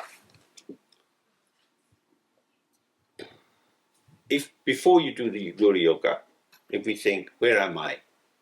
I'm in a tent on the edge of a village towards the border of Bavaria in Germany. So we can we can apply many names that locate where we are. We do the first R, Germany's vanishing, Bavaria's vanishing, the village is vanishing, we're still in the tent. Second R, dissolving the tent. Third R, dissolving the body, all identification. I'm here, but I'm not here somewhere. That is to say, presence and identity are not the same. Identity and identification are mental activity. They be linked to mental consciousness. If we relax out of that, we don't die. We're here, but we're not here as someone, and we're not here somewhere. It's just here. And then many things are moving. Then the room is not a problem, because it is just the luminosity of being here. As soon as we start to anchor it, then the duality builds up. The difficulty is releasing ourselves from the conceptual frame that we're using 90% of the time that we're awake. And if you have a busy job with responsibilities, you have to be able to form ideas, plans, formulate explanations as to what you're about, and try to get that through. So the question then is, can I experience formation as formation of patterning, which is exactly patterning, but without any referent? So I have my kaleidoscope, and I turn it, and there's pattern and pattern and pattern. What do these patterns mean? Whatever you want them to mean. They don't have intrinsic value, but they are undeniably shifting as it turns. Okay, and how fit memory now in this fluidity? Yeah. Because I have memories now, so someone is, is it a trick? Someone is having memories now and talking about this. Well, memory is an aspect of pattern identification. Yeah. So the pure pattern is, in a sense, something aesthetic. You know, if you look at one of these Pissarro paintings, you know, from the Pointillist movement, so all kind of dots. And you could just stay with the dots, but then almost like one of these children's things, or the candlestick and the two faces, you know, you get, they're sitting at the side of the river, and then you focus just into the dots. So the image which the dots generate has a validity on one turn of the dimmer switch. You know, it comes, it's a gestalt that forms out of the dots, but you could also turn that down and just have the dots. So it is a pattern without substance, but it functions, and linguistically you can move it around and share it with other people. So the memory is often a solidifying, clinging to a pattern as if it was going to endure through time. Okay, so it means that if I have memories after the meditation, I didn't meditate good enough or something like that. No, you need memories, you need consciousness. These are moving through the space of the mind. The question is, like with the example I've given before, if I'm in a pizzeria, I'm at my little place and I'm pulling out the dough, and I've got all my bowls of ingredients. And I'm looking at the anchovies and thinking, I love anchovies. I'm going to slip an anchovy into every pizza because people should eat anchovies. I will probably lose my job. Yeah. Because people want the pizza they ordered. Yeah. The chef's job is get the order, make the pizza as per plan for what that pizza should be. So that's our position in the world. We have habit formations, which is our attraction towards some patterns, some ingredients, and aversion away from others. So we are a biased chef. We're not interested in what the customer's ordering. you're going to eat what I cook for you. And then you get a lot of conflicts in organizations, families, and so on. Cooking freshly in the moment for the other, according to the taste of the other, that then would be compassion in emptiness. That it's just the patterning of ingredients. There's no truth in it. If you say, I want double onion on mine, fine, add more onion. If I think that's a bit crazy, how can that go together? That can't be right. Very difficult. So neurosis is pattern solidification. I identify with a pattern as if it is the truth about me, which means then I'm blind to the many, many changes of my own phenomena. So people can say things about themselves and you're thinking, hang on a minute, I saw you relaxed and happily talking with these people. You say, oh, I don't really get on well with people. I'm thinking, okay, that's an idea you have about yourself, and it may inhibit you under some circumstances. But when you forget your own formulation, your life energy's out there and you're right in there. So very often actually, of course, it's about time, which links with memory. If you have the sense that this present moment has everything in it, then plans and memories are in this moment too. There's nowhere else for them to be. And therefore, it's not about forgetting things. It can be here, but it's here as an aspect of this. I cannot go back in time to somewhere else, and I cannot go forward into the unformed future. What I have is the rich diversity of this moment according to circumstances. So if you're at work and people are asking you about, well, how did you come up with this idea for the project? You're talking about the imagined there and then, but the only place it can be is the here and now.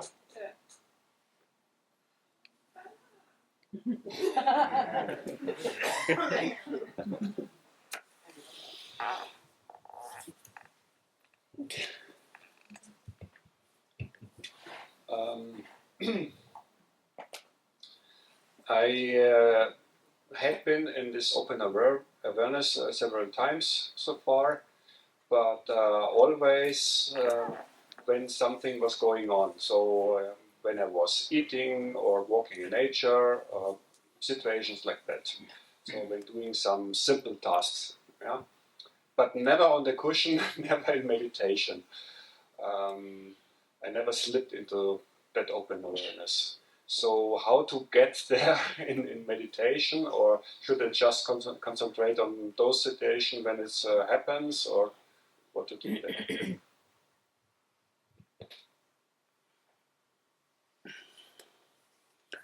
In the theatre, the actors come onto the stage and there's different kinds of lights. There's background lighting and there's spotlights. The spotlights can have color filters on them.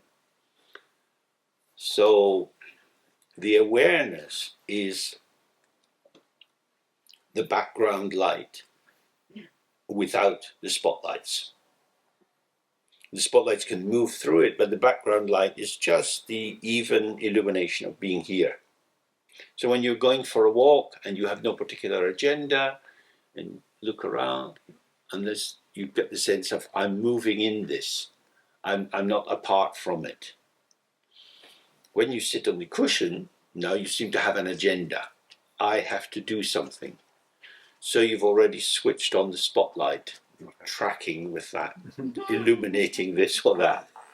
So diffuse lighting, in the teachings they say it's like before the sun comes over the horizon, the light has still come into the world, but it's diffuse. Or you could say after the sunset, there's this diffuse lighting, and that's the quality of the awareness.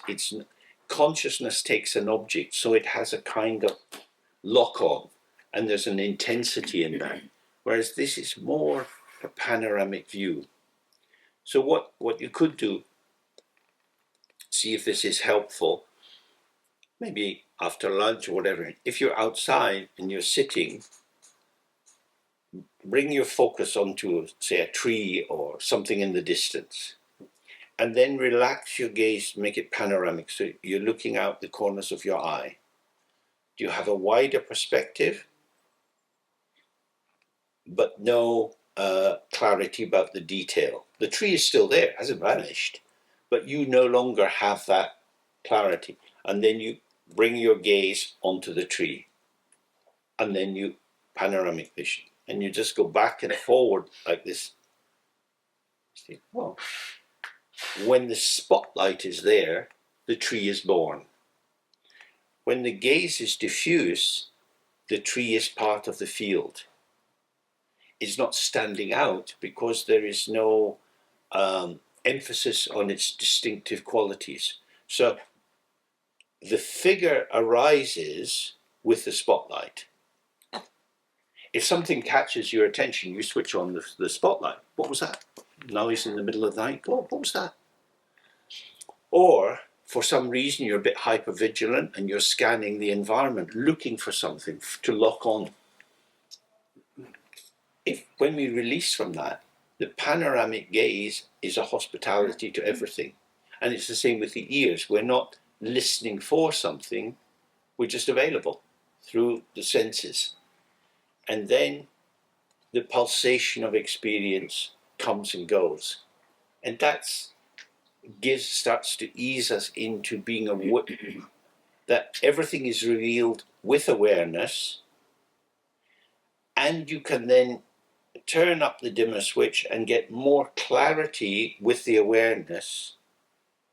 But if you turn it up too quickly, you lock onto the spotlight and then you're thinking about something and following a track.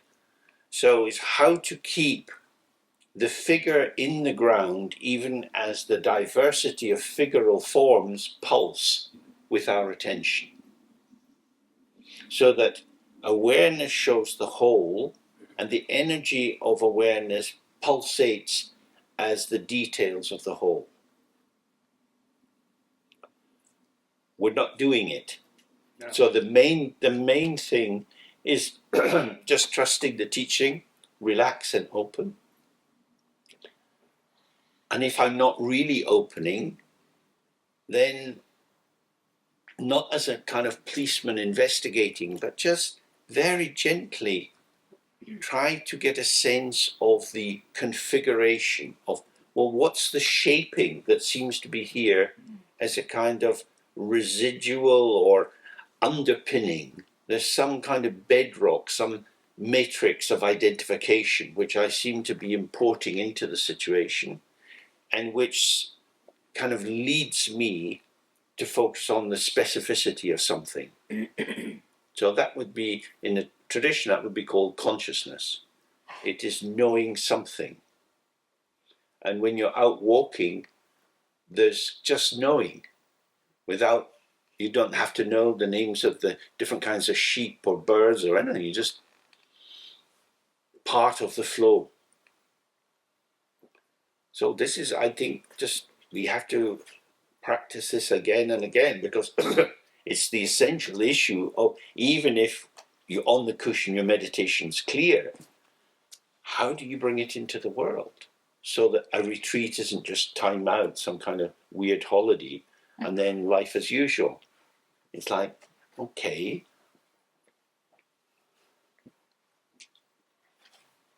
it's not that the world is like a house that you build up of cards, stacking the cards on top of each other. If you just blow it, it'll tumble down.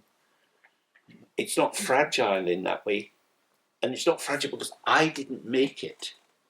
So if I stop what I think is making it, it won't fall down. The ego is inflated. I've got to hold it together. Really? You're going to die. You'll be in a box. They'll burn you. They'll throw your body away. You're not essential. None of us is essential. We are participants in a moving field. So we take these weights of responsibility off our shoulder and we find how we move with the movement. And that is then softening the earth element formation. I'm here, this is who I am, these are my principles. Because most of us, because the world is very agitated, we use the earth element to stabilize the situation rather than space. Space is unmoving, earth is not moving very much, but the water, fire and wind are really pulsing. So these are the emotions and the sensations and so on that arise. So tilting away from the ego's wish to be in control, there's space enough for everything. The whole has diverse content and I'm not in charge of it. So you participate, coming forward as required, going back as required, and then you start to see, oh, I bump into the world because of my agenda. I want to put anchovies in every pizza. I want to have my opinion in there. This is what I'm interested in. Connectivity, from this point of view, connectivity is more important than truth. It's really important that we all understand what's happening to the climate. Some of the time. Other time, you just want to talk with someone. If you've got a brother and you always fight about it, and they're in some big business organization and they're an exploiter, talk about fishing.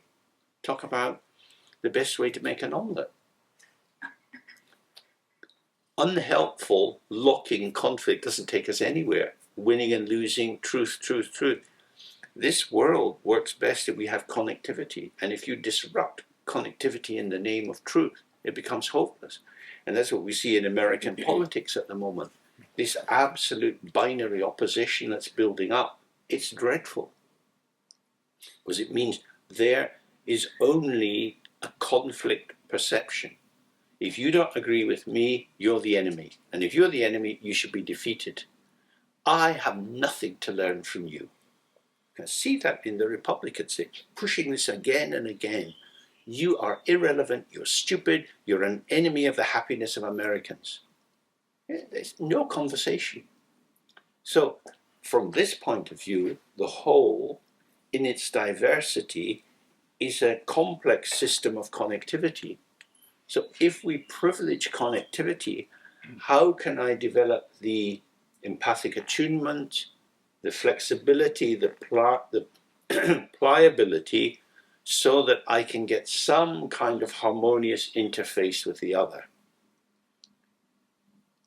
And that, I think, helps us then to have a sense, I'm moving in a field of awareness. And awareness is not a personal possession. The formulations of consciousness, of how I apprehend things, that relates to me.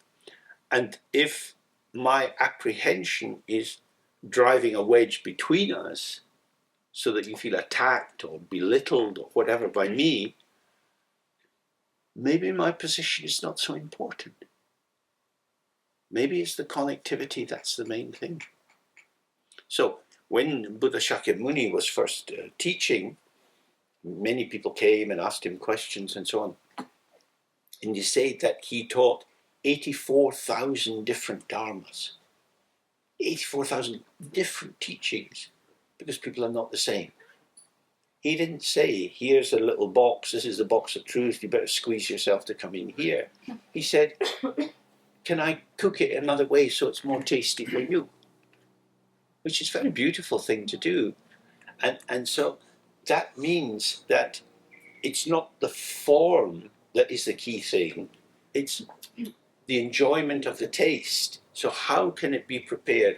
How can it be formulated that will get optimal connection with you?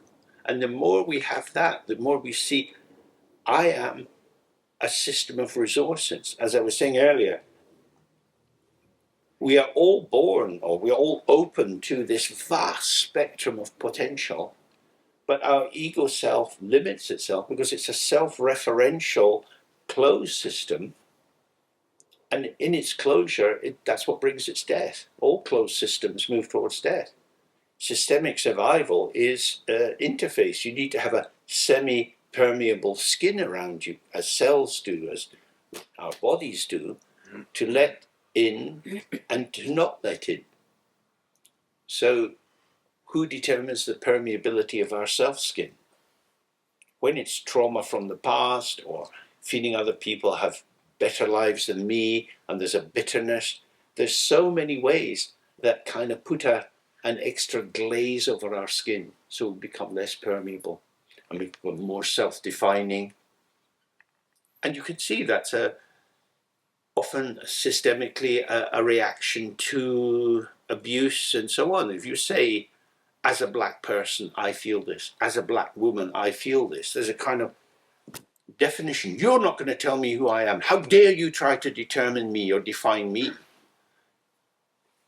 But in a sense, then you're on your own. You're claiming autonomy while being an aspect of a functioning integrated system. So whether it was white people abusing black people or black people being self-determining, these are both ways which are blind to the actual systemic structure of our existence. And same with climate change and so on. It easily goes into right and wrong. This is the clear view. You have to believe this. You have to find the ground. Everything comes from the ground. It's empty. Patterns of emptiness. So how can you have communication between these patterns of emptiness? And what we looked at is how the binaries, how the polarities come in. And the key one is winning and losing. Everybody wants to win, nobody wants to lose. So the question then is, well, how do you set up the play free of winning and losing? And this, of course, is what we experience developmentally as children. There's, first of all, there's just playing. You're down there on the carpet and you've got your wooden blocks and you're knocking them and doing things. And then gradually you get introduced into games. I throw you the ball, you throw me the ball. So the small child stands, you throw them the ball, put their hands out, and the ball goes in between them. So no, you have to catch the ball. And gradually the sensory motor systems kicks in and they're able to catch the ball. When I throw you the ball, you throw it back. Now again. And the game starts to lock because you have winning and losing in every game. There's no winning and losing in free play.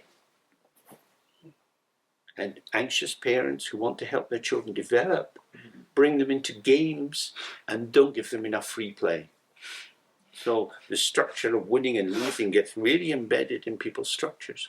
And this, I think, it's a very long answer to your question, but it's the background structure to the self-formation that gives us a sense of there's something I have to do and I have to do it right.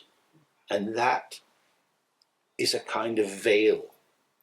So it's freeing ourselves to allow the free play of whatever's arising, like this idea of the stream bubbling down the hill. It comes as it comes, and the wind blows across it, and the water splashes off for a moment or two. It's all over the grass, and then it flows on again. So our life is much more random and responsive. And if we stay in the play, we're responsive and not reactive. But when you feel that someone's cheated in a game, you react. You want to blow a whistle, you want to hit them, you want to do something. In the game, there's just syncopated movement.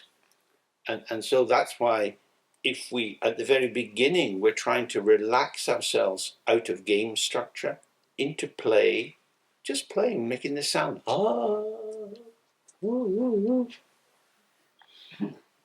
Nothing at all. Oh, lunchtime. This is serious. Something.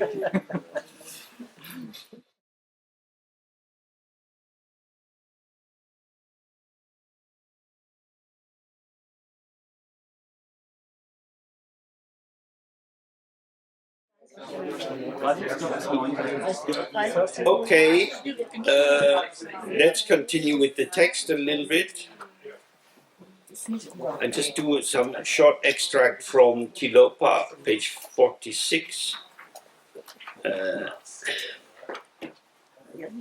the 6th verse on the page.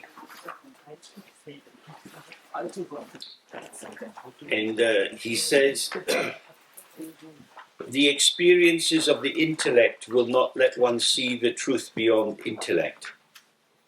So this is the painful truth we have been looking at, that we are experts at thought production, at analysis, at formulation, and so on.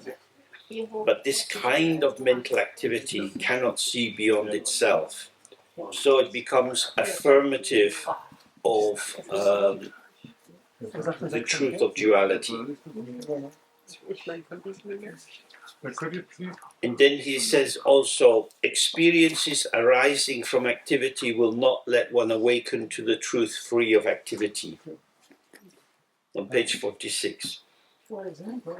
So when you have activity, that is to say, I am doing something, I am making this happen, the experience that arises from that will not let one awaken to the truth free of activity. All compounded things are impermanent. They are constructions, and although they are inherently empty, the energy of construction creates with them the sense of I'm doing this to that, that is doing this to me, which duality prevents you opening to the open. So it's exactly that we've been discussing about the meditation.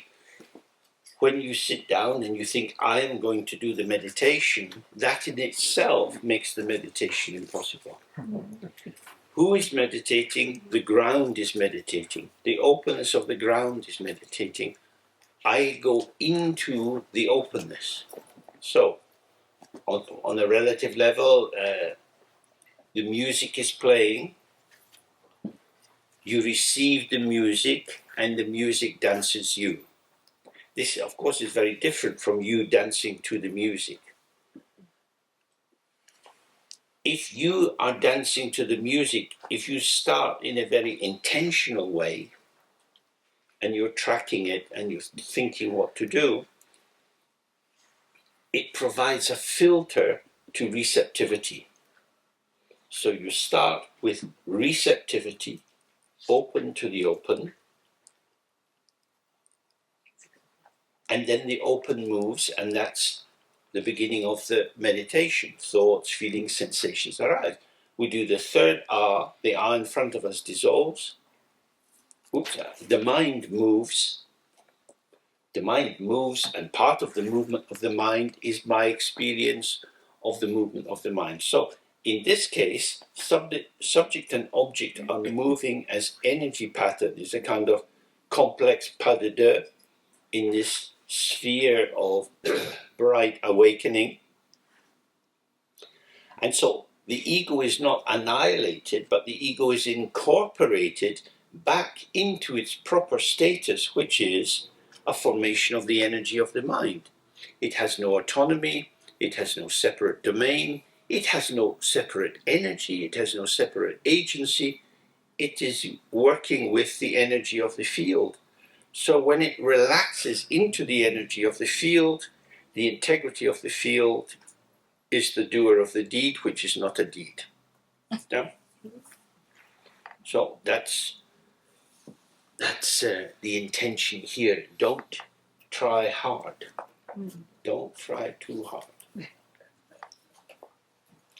So then he's saying, if you wish to open to the truth free of activity and beyond intellect, cut the root of your mind and leave awareness naked. These kind of sentences are a headache, because words like mind have many different registers of meaning. In this sentence, mind means mental activity. It means the knower of the activity of the performer. So, cutting the root of the mind is to cut the supply that allows the mind to appear to itself as if it was autonomous. So in the old days with the deep sea divers, they had the suit and they put on this big helmet. We've all seen these helmets and screwed it on, and then they're lowered into the water. And on the deck of the boat, there's a guy turning the handle, pumping the air down through the tube into the person in the suit. They are encapsulated in the suit. They don't want to have a hole in the suit. So they want separation, autonomy. So this is like the ego. I am what I am, as long as the guy up there keeps turning the handle. If he has a heart attack, I can't pull myself back up. So the ego is always connected to the supply system. It's like a baby with the umbilical cord still there. It is not autonomous. You look at the baby, but the cord's still there. They're not autonomous. Yeah, that has to be separated.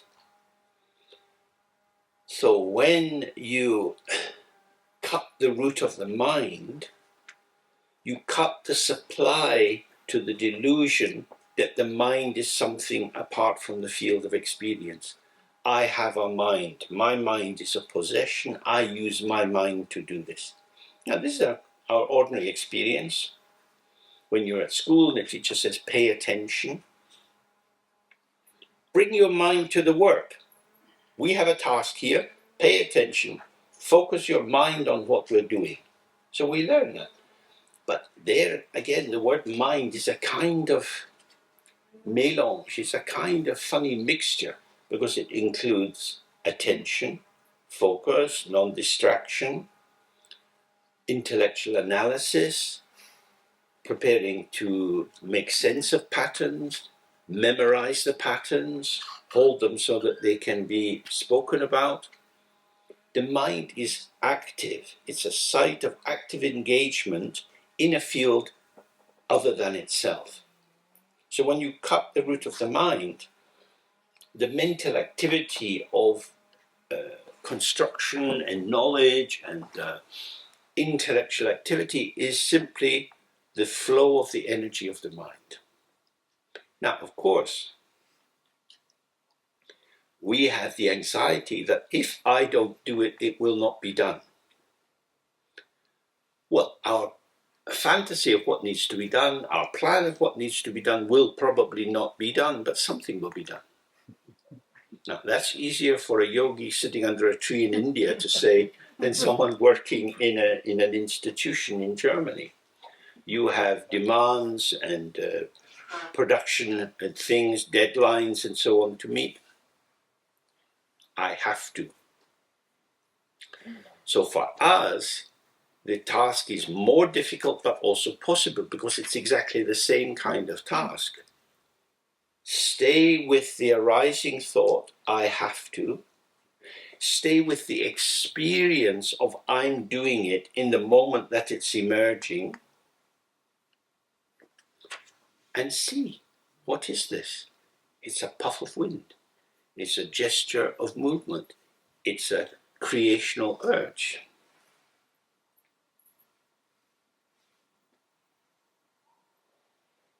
And it's connective.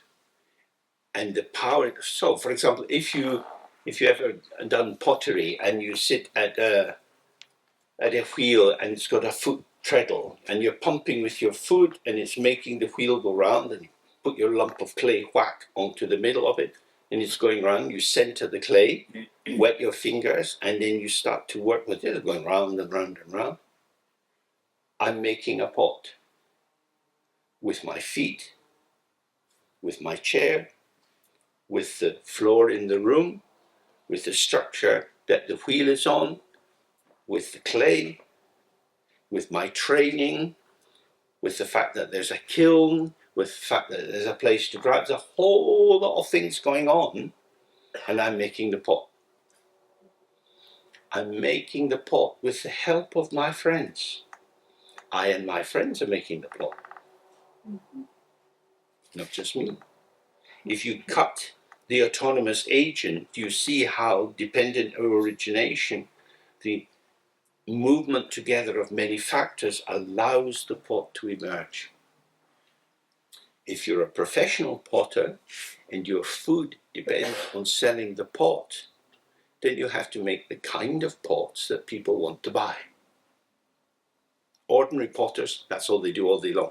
They're making plates and pots that people buy. If you're an arty, successful, famous potter, then you can make something as ugly as hell, and some gallery will buy it because it's a one-off, unique piece. But generally, you're making for the market. So when you're making the pot, I'm making a pot for the market. So you're not an autonomous agent, because you're holding in mind the kind of shapes that people buy, and that determines the kind of clay you use. So in any situation where you formulate it that I'm doing this, like if you're a writer, you have to think, what magazine do I want to get my article in? Are they looking for this kind of article? Is the topical? Can I get it finished for the deadline? There's all kind of shaping forces with the creative act. They're not from the subject out onto the world. Yeah? If you run a restaurant, you need to provide food that people want to eat at a price they can afford. And you have to pay the staff and that multimodal activity situation.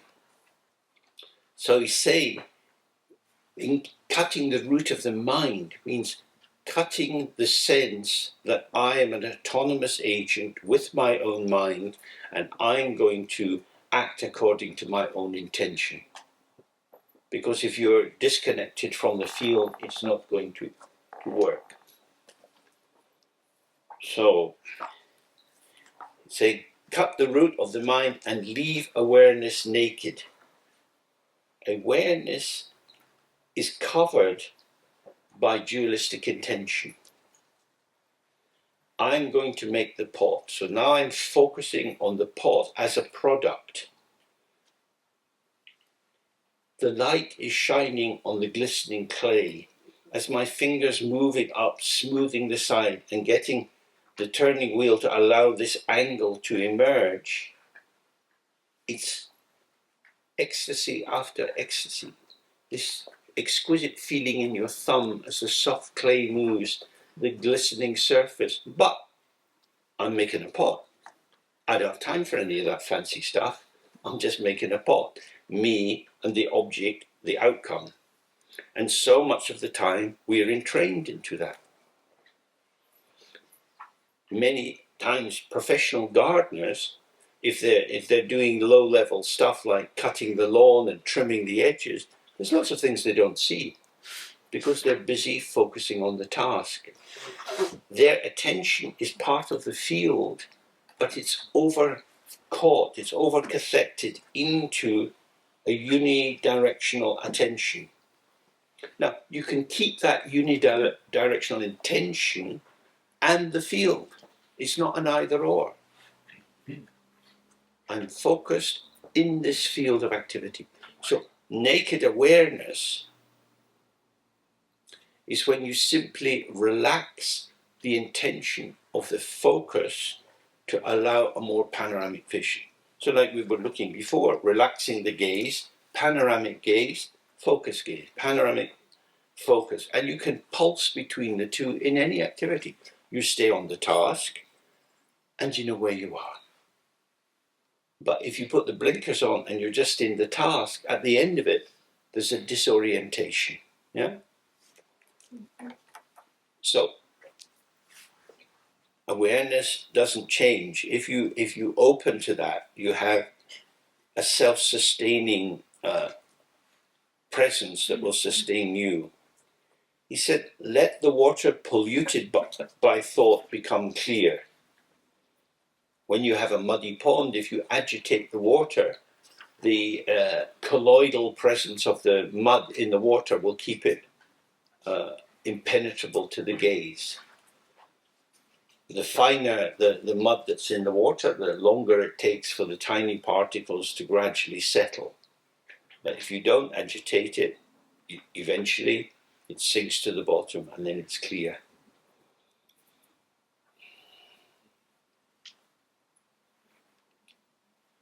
Is our activity necessary? Do you have to do what you do?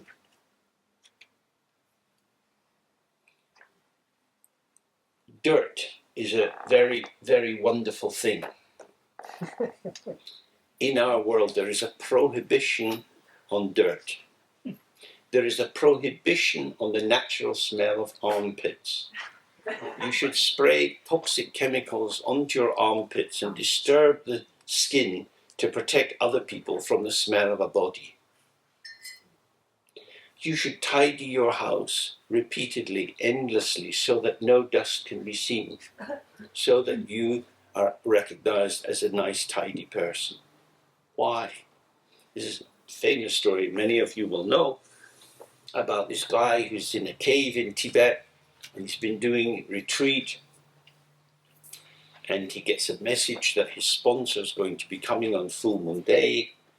So he looks around, and there's a lot of dust, and the altar's very dirty, and he has cobwebs, so he sets to cleaning and cleaning and cleaning, and the cave is looking really nice.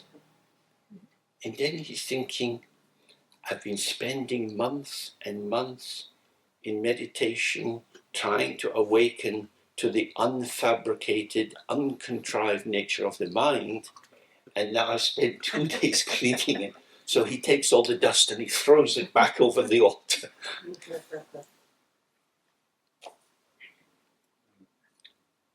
Self, natural self, if you like, true self, and persona. We have a mask, a social mask.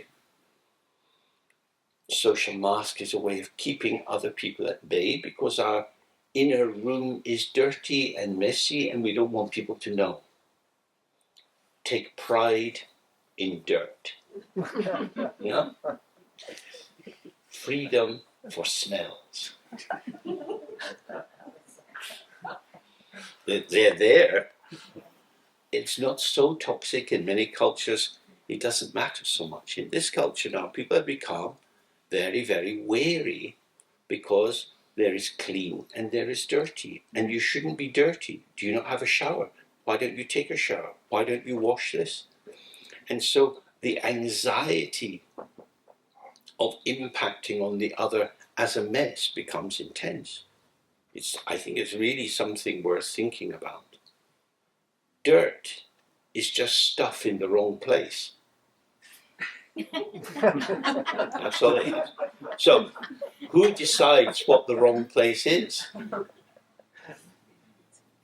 It's a relocation exercise, vacuuming the carpet. There's all the muck in the carpet. Oh, now it's in the vacuum cleaner. Then you put it in the bin. The stuff is going somewhere. Stuff is stuff. But it shouldn't be there. We don't want it to be there because we know where it should be. If people come to visit you, they can see the carpet. Usually they don't go poking about in your bin. So if you've got the dirt in the bin, you're all right, but it's on the carpet, not all right. Same dirt. So it's the same with the mind. If you become obsessive, that over-aroused anxiety will create problems, make meditation very, very difficult. Just being with the mind as it is, being with your jealousy, your pride, your confusion, your lostness. If you stay with it without either activating it by merging in it or trying to avoid it, you will see that all these forms are empty. They're just empty. You have to remember, it's getting easier now because the sun's higher in the sky, but early in springtime, the angle of the sun is exquisitely skilled in showing you that your windows are dirty. I see it. I don't do anything about it, but I do notice these things. So you notice you have a dirty window and you think they have to be cleaned. Yeah? It's a reasonable sentence. It's, James, your windows are really dirty. This is a lie. My windows have never been dirty. Clever. Glass is not dirty. The dirt is on the window. Specks of dust blown hither and thither, homeless refugees land on my windows. So tired after a long journey. Friends, welcome. This is a hotel for homeless dust particles. This is part of my bodhisattva activity. The window is not dirty. The dirt is on the window. You're not cleaning the window. You're removing the dirt from the window, which is clean.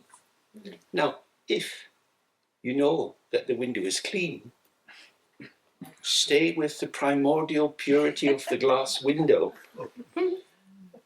The dirt on the window arises due to causes and conditions. Integrate relative and absolute truth and don't clean your windows.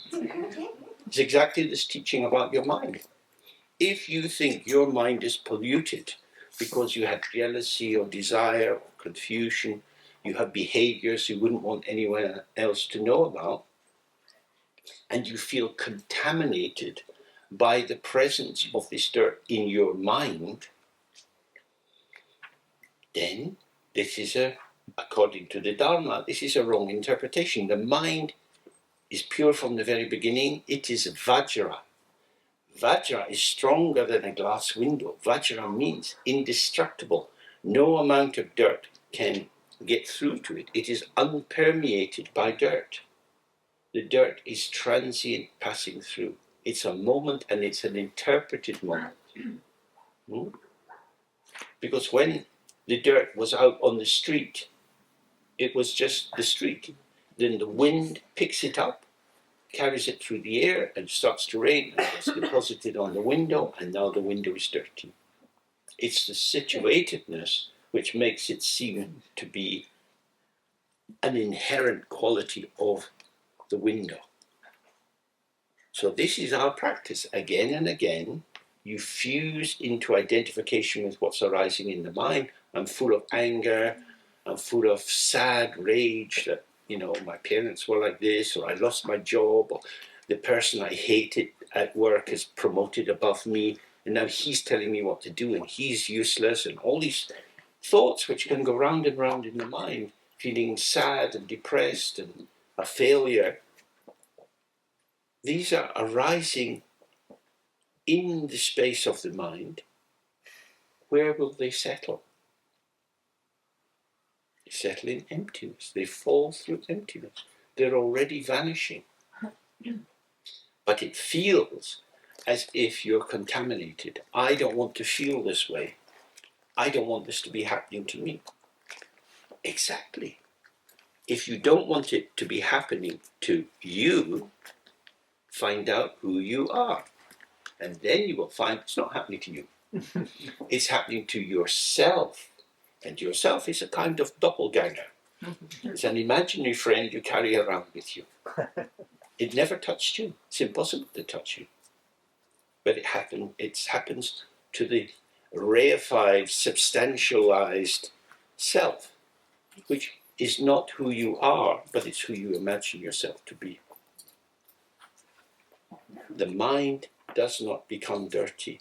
It is pure from the very beginning. If you do this tantric purification with Dorje Sempa, you imagine him on the crown of your head. He's sending this purifying liquid, this dutsi, down into the top of your head. It comes through your body, washing it out, until you imagining your body is like bright shining crystal, completely free of any defilement. He's washed out the dirt, but if the mind was not pure from the very beginning, he wouldn't have been able to wash out the dirt. It is because the dirt was, as it were, floating in the mind, but not touching the mind, that it could be washed out. if your self was made of porous paper and dirty water is poured into it, it's absorbed into the texture, into the fine particles of this paper. It is absorbed and it becomes part and parcel of them, so that you cannot take the dirt out of the paper. If that was your structure, no matter how much purification you did, you never become pure.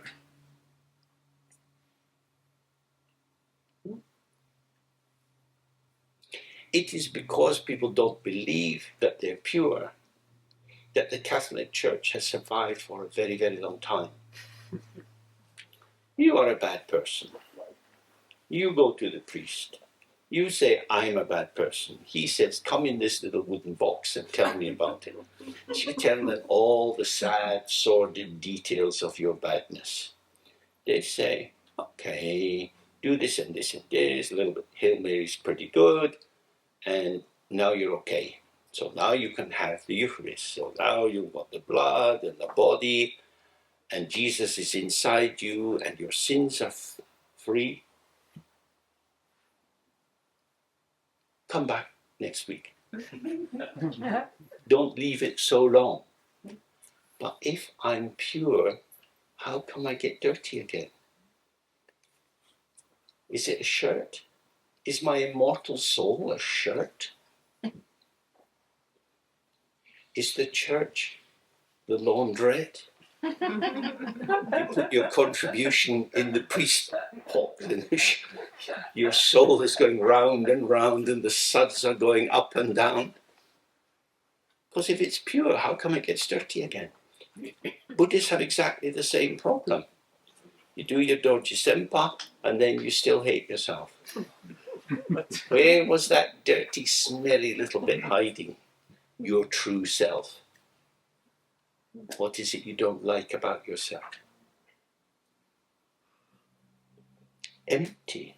It's empty. It's a pattern of emptiness. Everything is a pattern of emptiness. If you see the pattern of emptiness, then you know it can be purified. If you see it as real, then the density of your belief in the reality, the substantial reality of the isolated entity, makes it uncleanable. This is the truth of it. You can go round and round this your whole life, purifying, purifying, purifying. You never feel pure. Because, don't tell everyone this, purity is non-dual with impurity. Samsara and nirvana are born together. The impure is pure as impure. Doesn't have to be purified. Every child knows this. Wash your hands, they're clean. Let me see, they're dirty, wash them, but they're clean. I know they're clean, they're my hands. They feel clean to me. Children, they got it all. We are burdening them with all these identifications. You may think they're clean, but I saw you touching all these things. They're dirt. Nuts. So, dirt, impurity, self-hatred, depression, anxiety, from the very beginning, they have no other ground, no other source than the mind itself. The reflection arises in the mirror, whether the reflection looks ugly or beautiful, well made or badly made, it is empty, and empty is its essential nature, and the pattern formation is secondary and non-intrinsic. And if you get the purity of the intrinsic, the patterning doesn't matter too much, because there will always be someone who will complain. People trapped in duality are condemned to complain and complain. So, he's saying this here, the agitation, the water will show its purity if you don't agitate it. And one of the ways you agitate the water is by trying to wash your hands in it. By trying to make things pure, you make them dirty. That's quite something. Everything is pure from the very beginning. Pure doesn't mean wash at 40 degrees. Even with a biological washing powder, it doesn't mean that. It means unborn, unreified, without inherent existence. It is pure of inherent existence. Excuse me, it's not pure as the result of having been washed. You have to get this clear in your mind. So whatever you think is dirty or impure is pure in its true nature, and if you attend to its true nature, you have the actual purity of the appearance. But once you get into a conceptual formulation, then you have the rules of impurity, and every religion has a lot of them. In proper Jewish households, you have, 2 preparation areas in a kitchen. If possible, you have 2 kitchens, one for milk, one for blood, because if this comes together, it's very bad. If you're Jewish, you have so many food prohibitions. You shouldn't eat crustaceans. Crustaceans live at the bottom of the sea and eat the poop that falls down. Lobster's quite nice. Many, many things you shouldn't do because they are ritually impure. They are impure according to the guidelines. They are said to be impure. Why? Because you cannot have a system of purity without impurity. So if you want to have purity, you have to decide that some things are impure.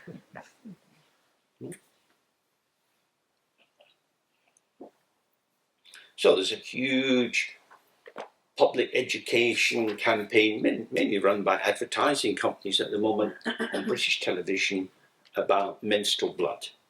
So now for the first time they're showing lots of details about tampons, and women are talking about different things, and moon cups, and all kind of ways of dealing with the blood that comes out once a month. Before that was completely hidden. It was so shameful. Many girls at school had accidents and got humiliated and so on. There's a whole kind of fear. And now people are saying, this is just normal. Let's move it away from negative to normal. In the Tibetan tantric tradition, it's positive. It's called rakta. It's the blood of life. And the menstrual blood is collected and used in certain rituals. It depends on how you cut it. This is pure, this is impure. None of these things are inherently impure. Excuse me, they're embedded in cultural attitudes. Whoops.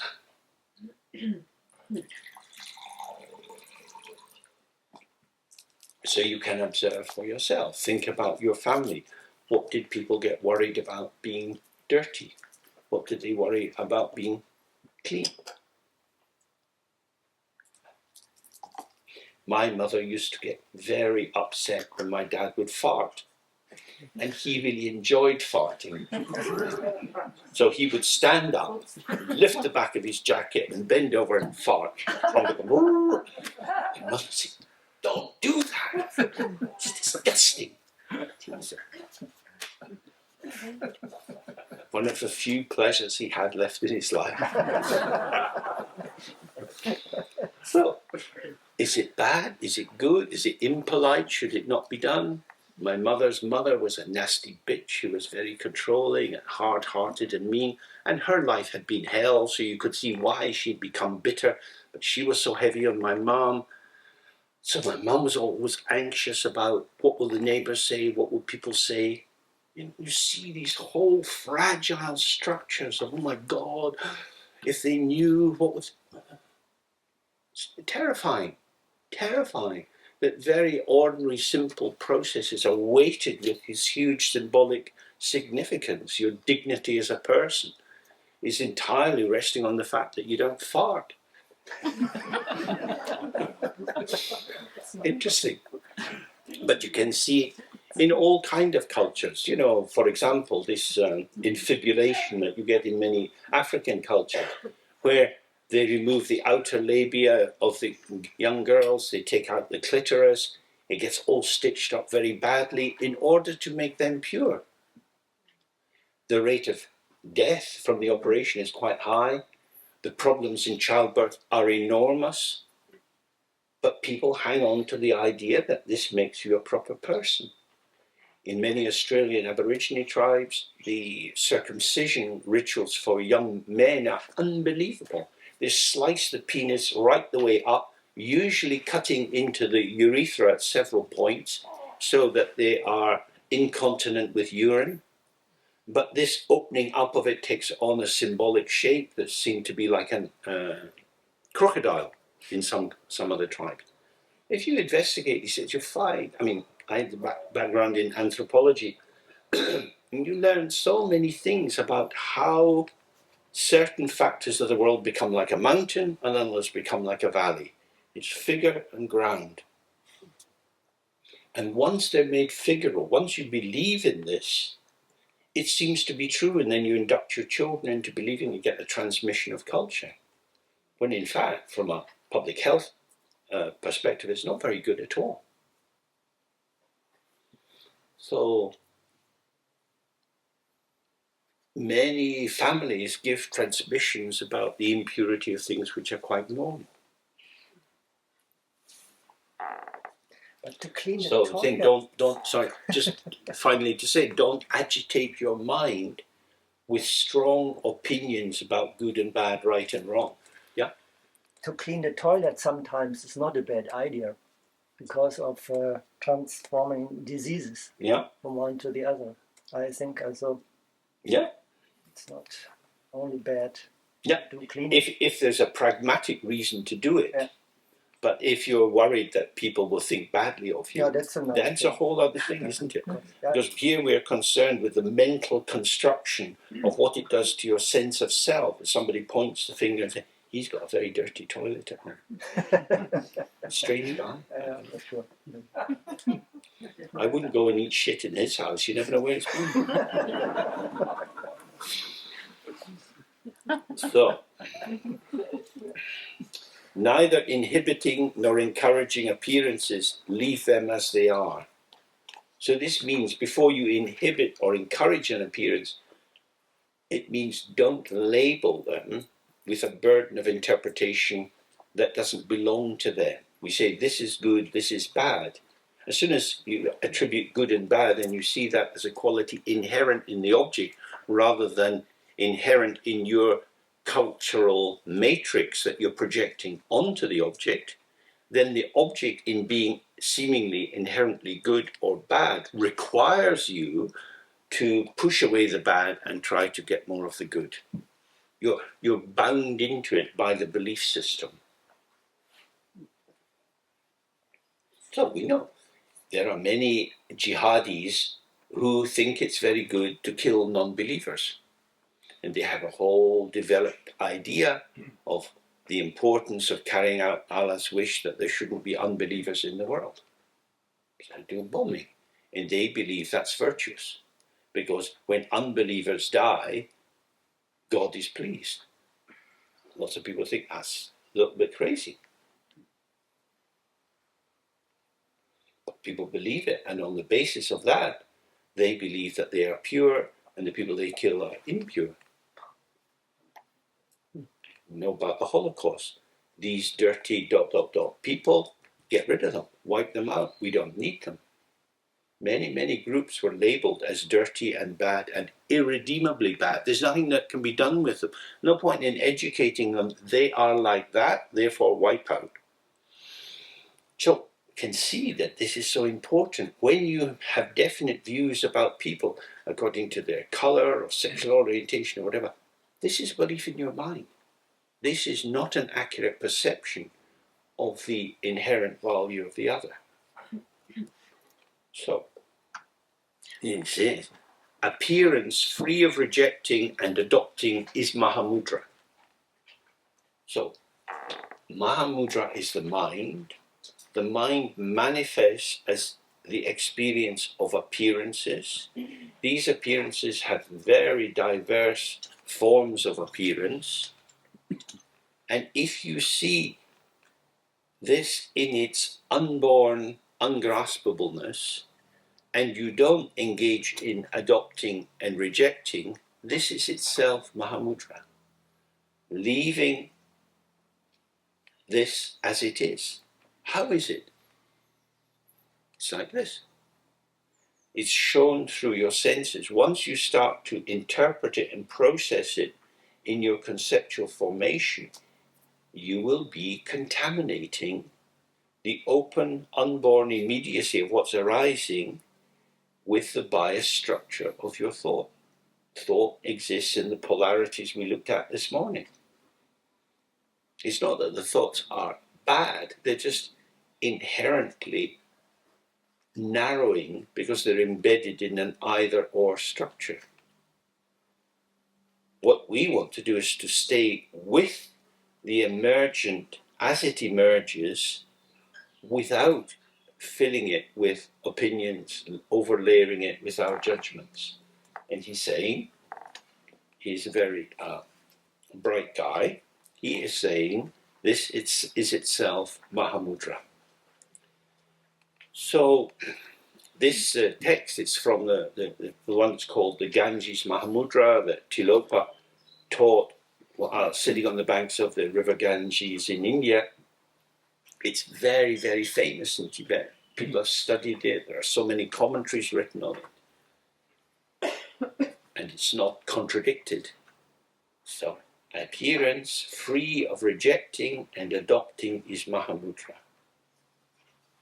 That's a description of, as it were, on the object side. Something is appearing, but of course your body is appearing for you as well.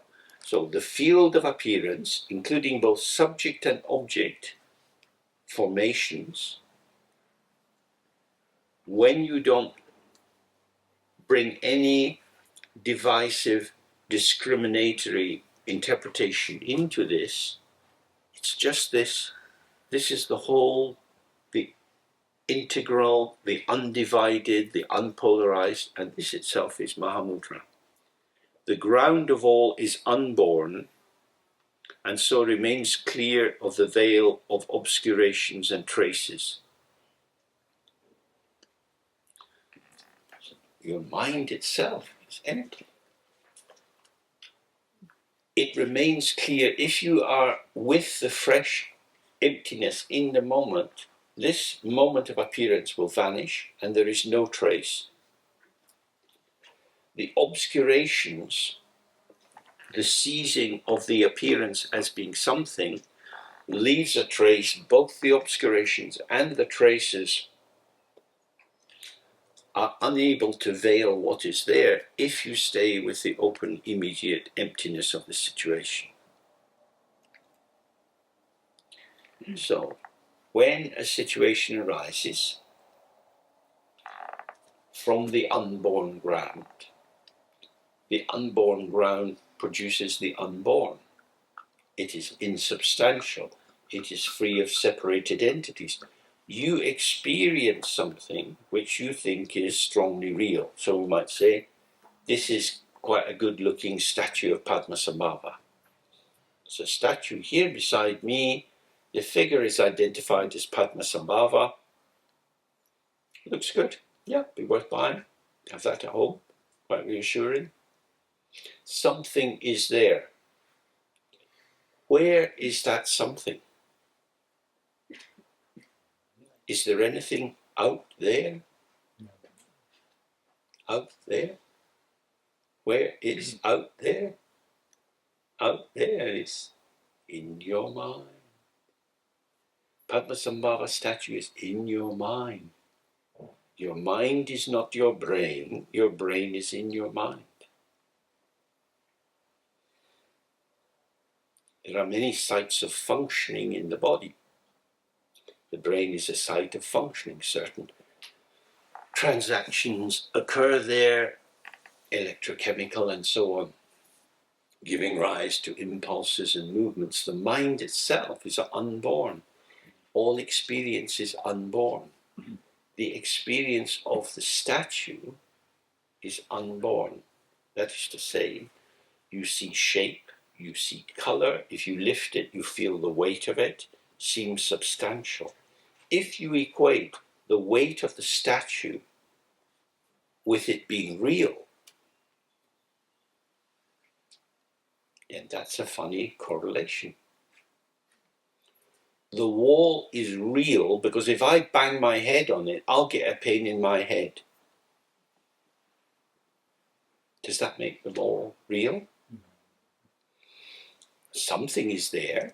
My head is an illusion. The illusion of my head hits the illusion of the wall. The thing about illusions is that they have no inherent existence, but they do manifest as qualities.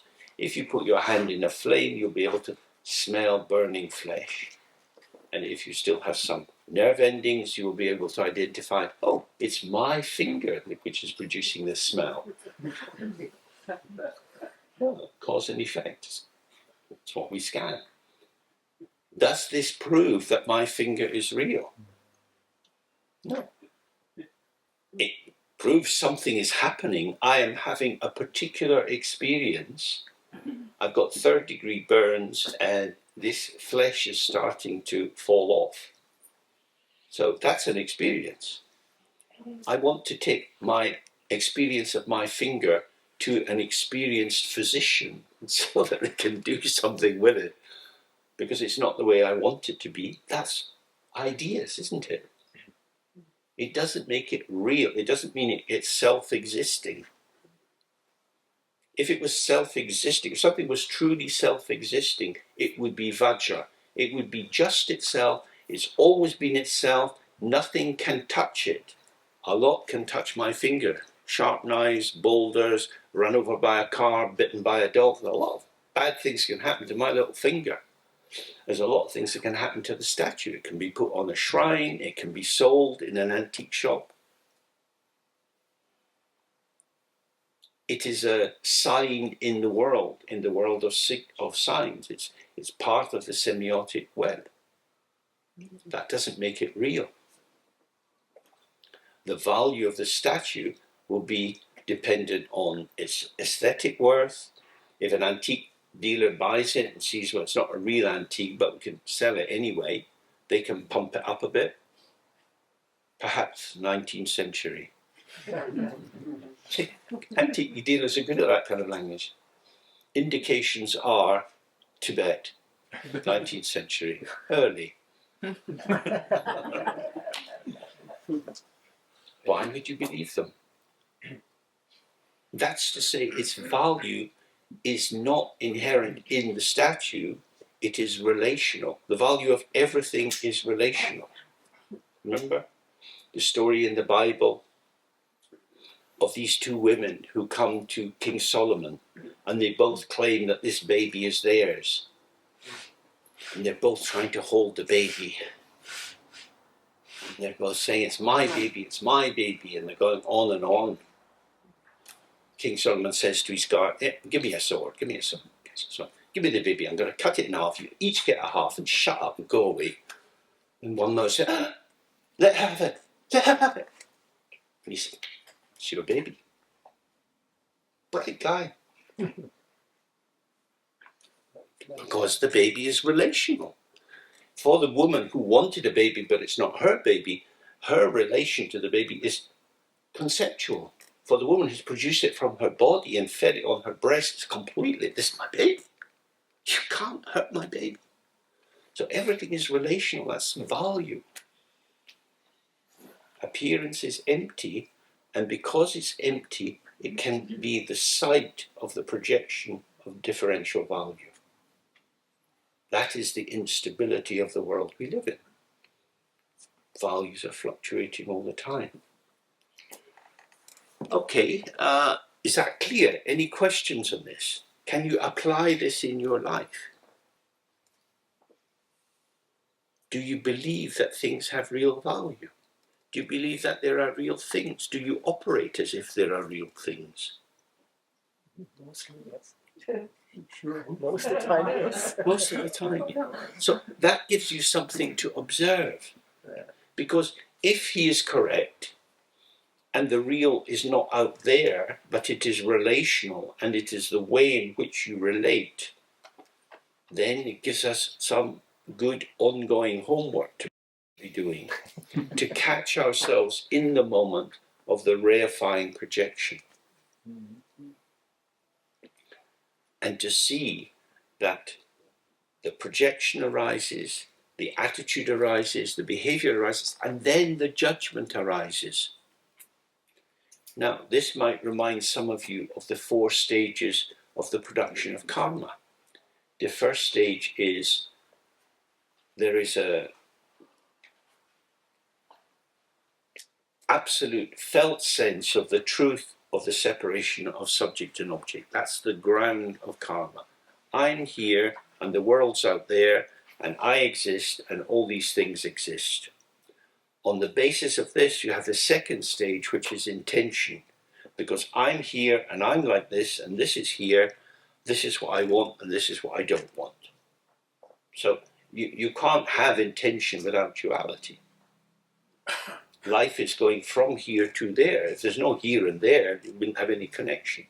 So the reality that I put into this imagined separate object becomes the stimulus for my intention towards it, which could be to, if it was a plant, I want to water it every day so that it does well.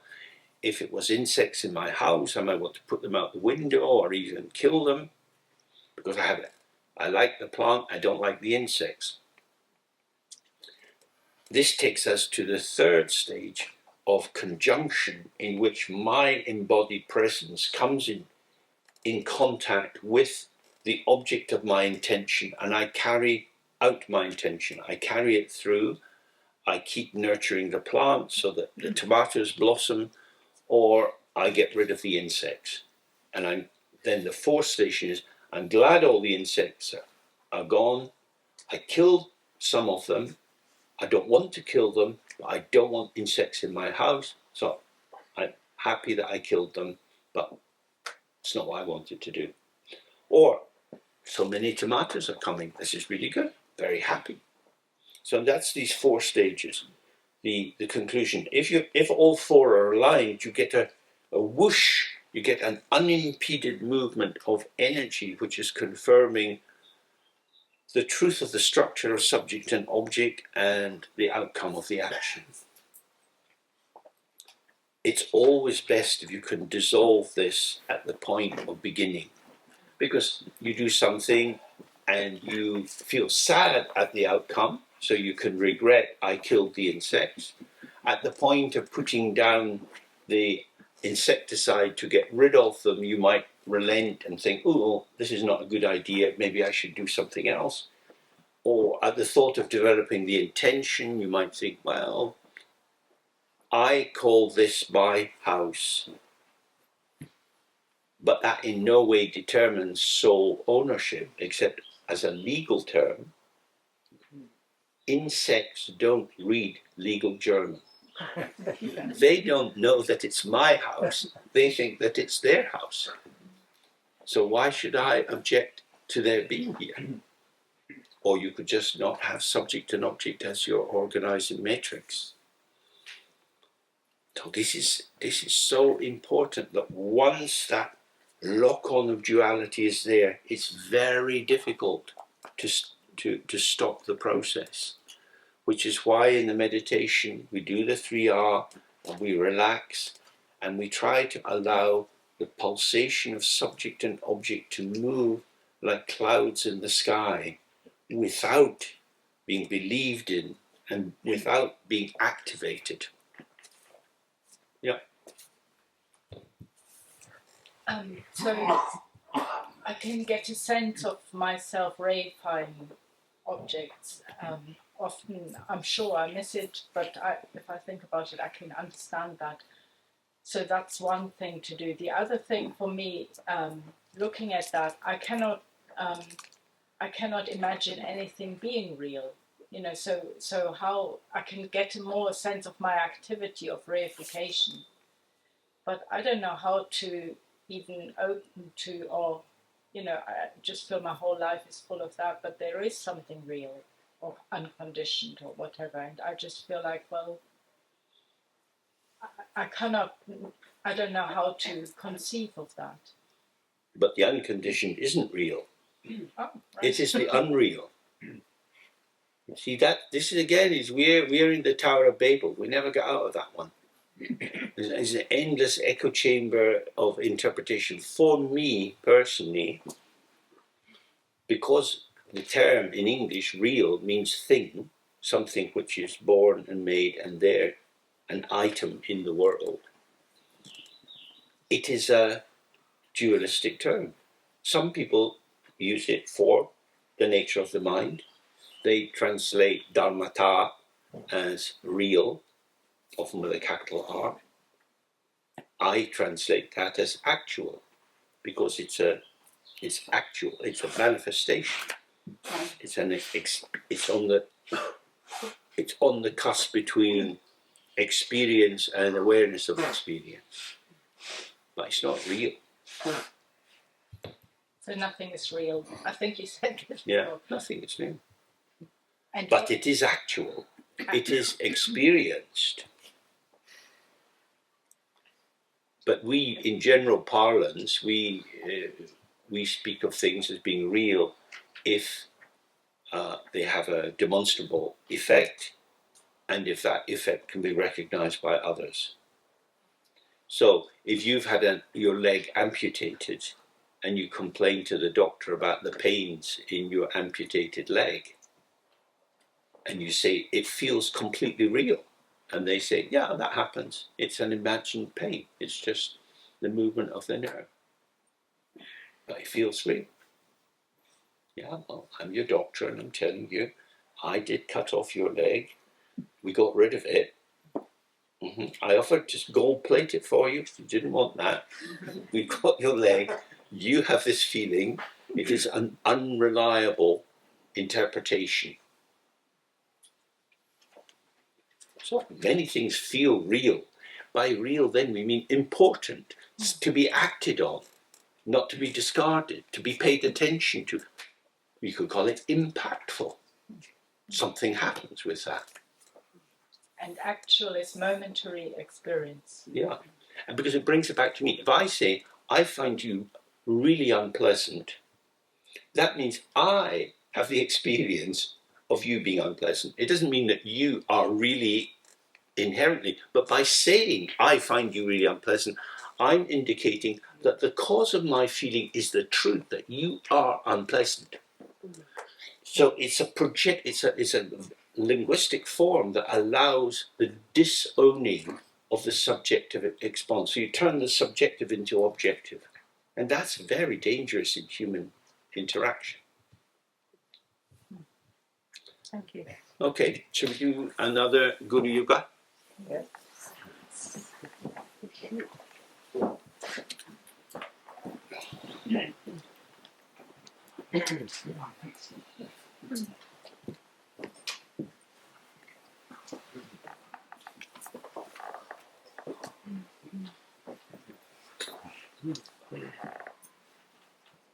This is actually very nice. 2 little hazelnuts, non-dual. Not 1, not 2, but good friends. Keep Padma company.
Okay.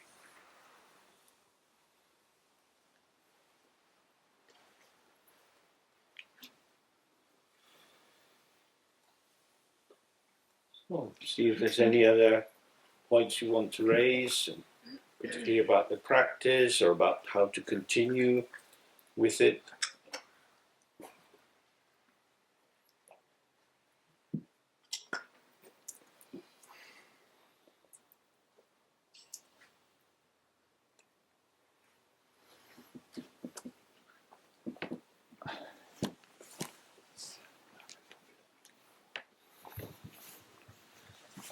As you know, I'm very fond of music, and making music, it's necessary to use musical instruments.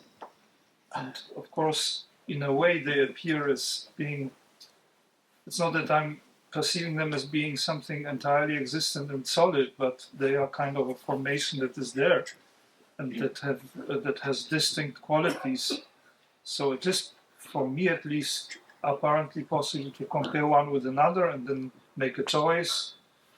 And so how can one bring oneself to do all this? I understand it's not the point of giving up, because this is another idea, but do it, as you always say, in a manner of a dream or something like that. How can I enter into this kind of perception?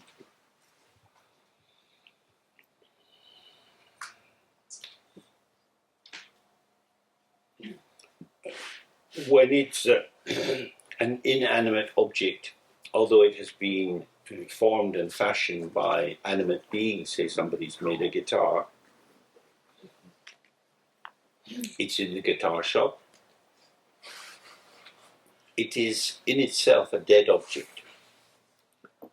Due to dependent origination, you pick up the guitar and with your knowledge, you breathe life into the guitar. So the guitar plus you becomes expressive. The guitar in itself doesn't express anything.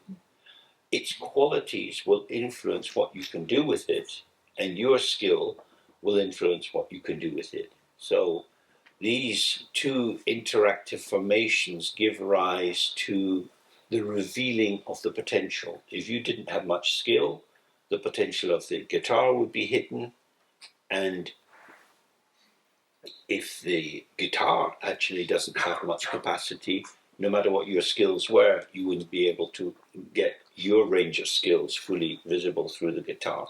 So it's an interactive moment. So we could say that the guitar lacks self-existence. It has no inherent existence. Its performativity, or its performative existence, if we want to use that term, is revealed through your participation.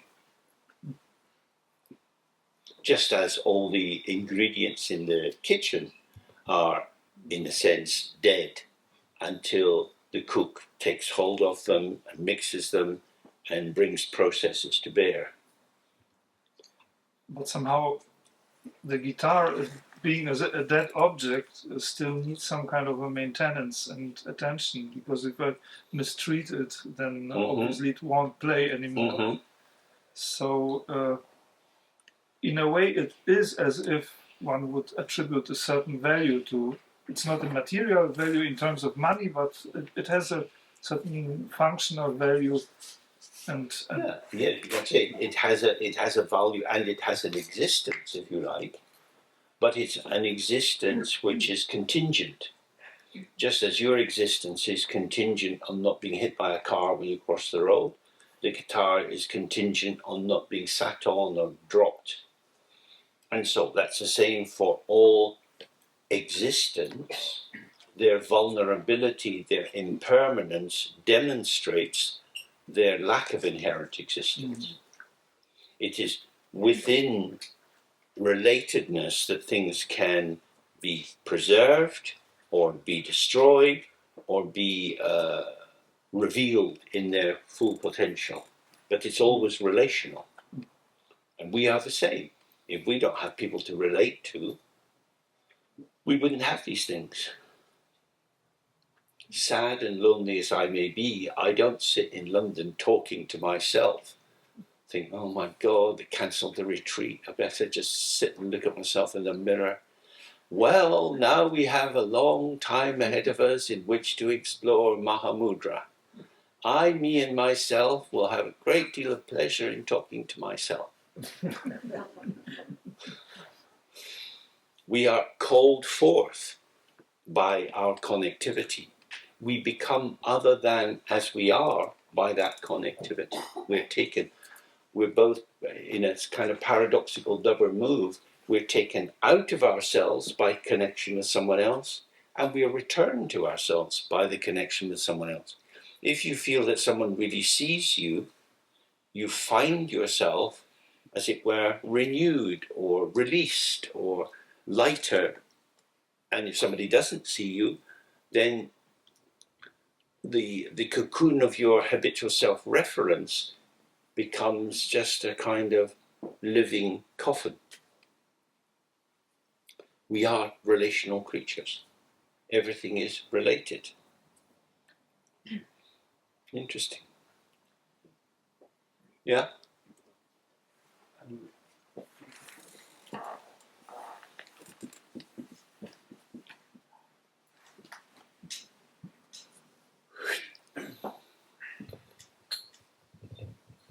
Okay. It's very easy for me to believe, or I realize that there's no inherent value in objects. So it's obvious I put the value in the object. But it's much harder for me to believe that there is no inherent value in other beings. Or did I miss the point? Is there a difference? I mean, yes. But it might be a different. Okay, let's say there's an inherent value in living creatures, in sentient beings. How that inherent value is experienced will be different for different people. So the cow will have an inherent value for the bull as somewhere to put his penis. The cow will have an inherent value for the farmer as something that can be sold or milked and the milk sold. The cow will have an inherent value for the flies that hang around its eyes and try to drink some of the juice that's coming out of them. There will be many ways of approaching the cow and finding an inherent value which is not actually inherent. It is relational because it depends on your intention. So there is value, but it's not, it doesn't have, let's put it this way, it doesn't have a predetermined, definable inherent value. The potential of value is indeterminate but revealed through relatedness. Would that seem reasonable? So that there is value, but what it is will depend on who is the one approaching the value object. Value is something disclosed. Yeah, but I think the difference between a car and a human being is that the other human being is in itself experiencing the world. So maybe it has in itself a value. You know what I mean? We might hope so. We might hope so, but you have plenty of evidence in the newspapers and on television that when soldiers are killing the enemy doesn't have inherent value. It has more value dead than alive. The value of this person in a uniform with a gun is revealed through blowing their head off or stabbing them in the heart, which is a strange way of revealing value. In the old days, people were rewarded for bringing bits of bodies into the camp. So sometimes killing Native Americans, sometimes killing Aborigines and cutting off their ears. And you could show that you have killed one. and then they give you $1 because we want rid of them. But maybe there are big differences because when I destroy a car, it would obviously be much worse for my karma than when I go and kill another person. So there are differences made. For you. But not for everyone. And that's the scary thing. You know, you can have United Nations Charter of Human Rights, you can have all kind of quasi-legal documents guaranteeing the sacred value of life. But if there's no one there to defend it, if you're in Myanmar, up in the Karen areas in the mountains, and the army are coming into the village, you have no right, you have no protection. In countries like Bolivia and so on, when the army were chasing what they called the terrorist rebels and so on, the villagers didn't have any protection. So I would say, unfortunately, value is situational. It's not inherent, which is sad, which is very sad. And we see it for animals as well. There are a lot of people who are devoted to animal welfare, and there are other people who are more interested in efficient production of meat. So they see the cow as steak, as hamburgers, and they're thinking about how much money they can get for it. It's a completely different attitude. This, from the Buddhist point of view, when you really look at that, you see, oh, there is no inherent value, there is no inherent existence, and that's why we develop compassion. If you awaken to the emptiness of the mind, and that directly arises for you as the undeniable interconnectivity of all forms of appearance, then in a sense you could say compassion is inherent, because you see, this is my mind, all of this is my mind. Why would I be destroying this amazing brightness of my being? But if we don't have that, then we have ways of developing. So we say, in all my previous lives, I've had a mother, the mother has looked after me with great kindness, I have a debt of gratitude to all beings. So when I'm sitting eating my food and a wasp comes, I say, hello, Mum, how are you doing? You're not having much joy this time around, is it? You've ended up in a vegetarian Buddhist center. We don't have any meat for you. A little slice of ham, some salami. I know you love it, but a bit of potato, waspy, Mum. You can't speak wasp. Tragic. So there's all these beings in their world, within their system of sensory engagement with the environment. It's undeniable that they have a sentient life. They seem to be aware. If you try to get rid of the wasp, they become kind of, hey, they're checking you out. What is this? Are you dangerous to me? So there's some kind of connectivity there. But we tend to have a hierarchy, especially in the Judeo-Christian tradition. There is the notion that humans are on the top of the pile. We are God's chosen product, and we have dominion over every other thing, and we are entitled to do what we like with it. Other religions don't believe that. Hindus don't believe that. Buddhists don't believe that. But then now we're back to beliefs, and beliefs are non-inherent. So what is here? Potential. The potential is the appearance and emptiness shimmering on the unborn side of being empty, tilting towards appearing, available for interpretation. And that's everything we see. We see color, we see shape. That can be identified in this way or that way or the other. But we don't even know how birds see the leaves on the tree.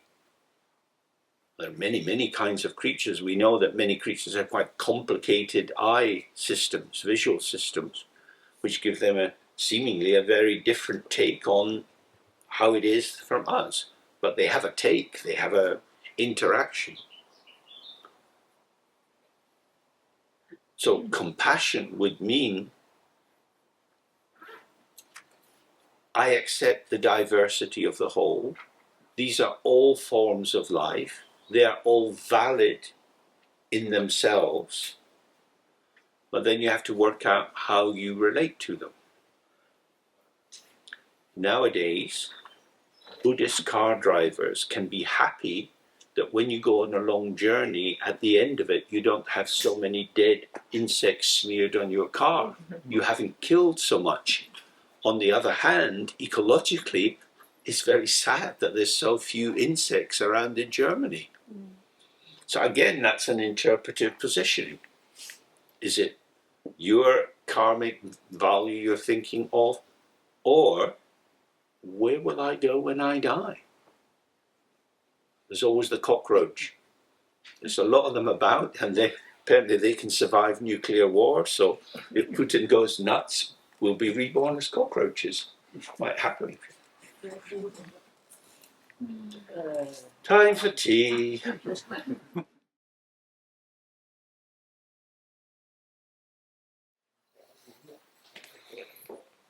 Well, one of the images that was offered in one of the texts before that we looked at is that space doesn't rest on space.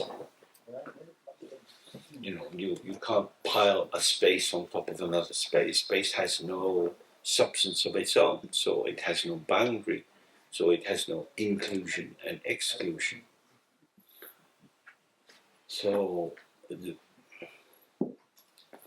in terms of first stage of one-pointedness, it can be understood a little bit more openly than just the stabilizing of the attention on the sensation of the nostrils or an external image like a pebble or a small statue of the Buddha or the letter R painted on a piece of paper. We want to rest in the space within which everything is. We rest in the space as the space. So the non-duality of space and awareness is the medium for one-pointedness. Or put it in another way, if you are not distracted from openness and awareness, you will see that everything is indeed within the here and now moment. So everything, whether it seems far, far away, or something hidden inside you, or something behind you, all of these experiences are movements of experience. The experiencer is the mind. The mind has no shape or color, no location. Everything is always already in the mind as experience. We never experience things. We imagine things, but we experience the radiance of the mind. Everything is the mind. So just read this last short part and then we'll do some practice on that, because it's really, really vital. So this is page 47 in the second little grouping. Avoid pride and calculation.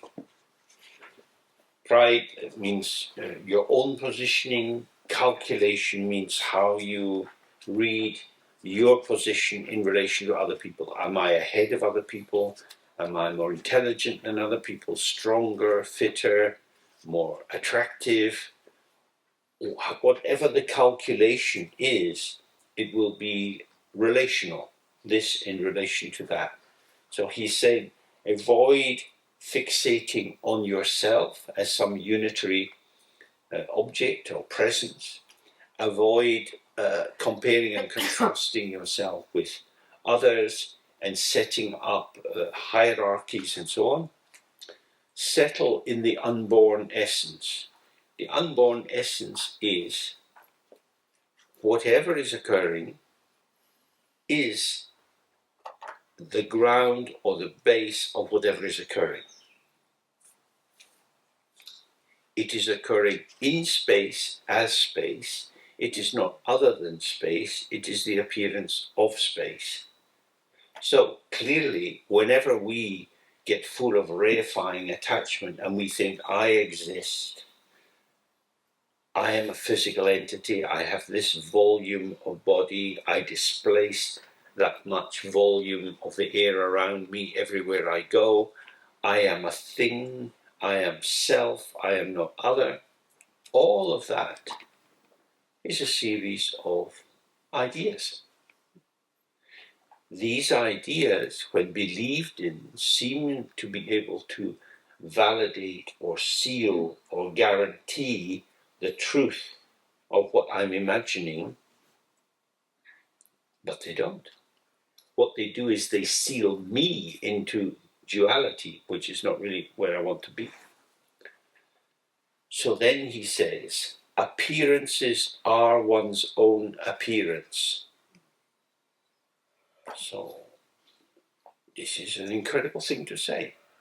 Appearances are one's own appearance. We need to really attend to this carefully so that the simple truth of it can ring true for us.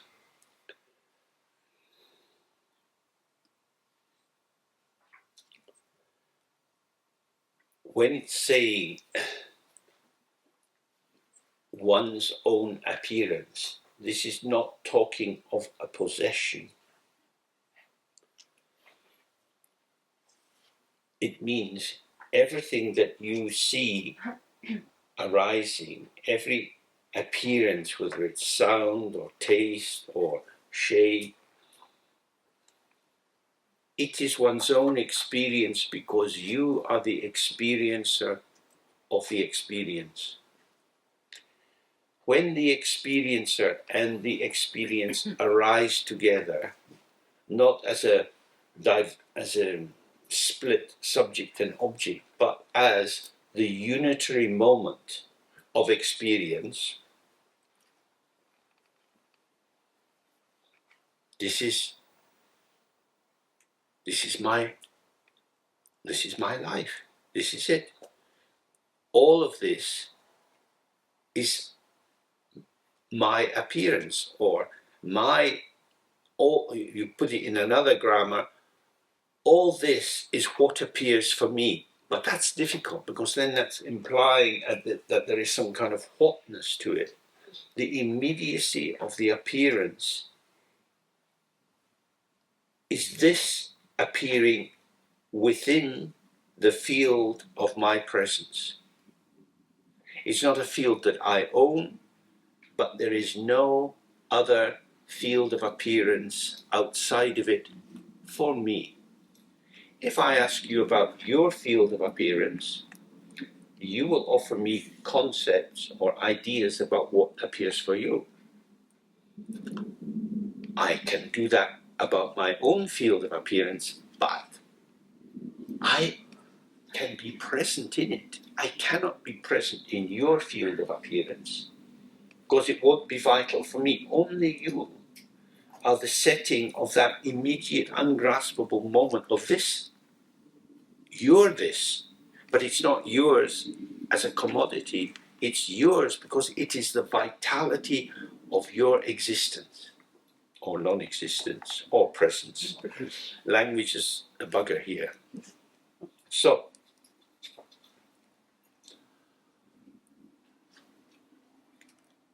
appearances are one's own appearance. They are mental phenomena which come to nothing. As the appearance arises, it is as if they are something, and they come to nothing.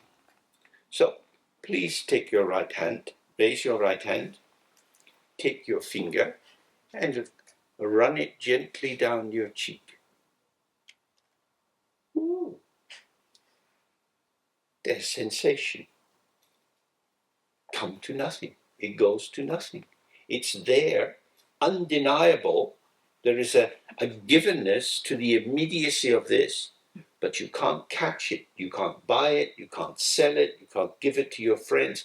It is the unique moment of your life, ungraspable, unrepeatable. You know? So that's what he's saying. Mental phenomena, it doesn't mean something negative here. It's talking about the immediacy of the disclosure of the potential of the ground.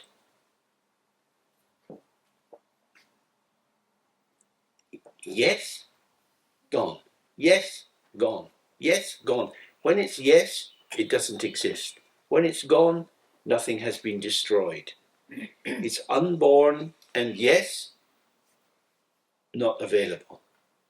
So the ungraspable immediacy, these appearances are one's own appearance because they are one's own experience. Appearance doesn't mean the appearance of something, an object out there. That is the deluded conclusion within duality. Within non-duality, there is only experience. The term for experience here is nang tong. Nangwa means light, or it can mean something which appears having a shape, and all you ever see is light. So it's light as formation, but it's also the immediacy of what's arising. So in the Kandra Church practice that some of you know, it says Rang Nang Usel Dewa Chemboing. Rang Nang, my appearance, my awareness, the light of my awareness, my experience. Rang Nang, Rang means I, my, it's really beyond language. All of this, which is not a this,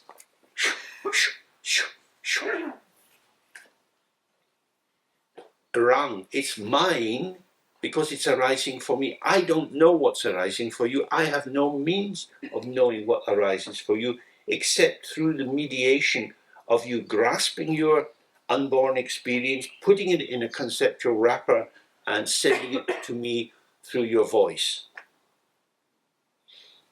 You will be telling me about something which didn't happen for you. The immediacy is inexpressible. Inexpressible. Can't say.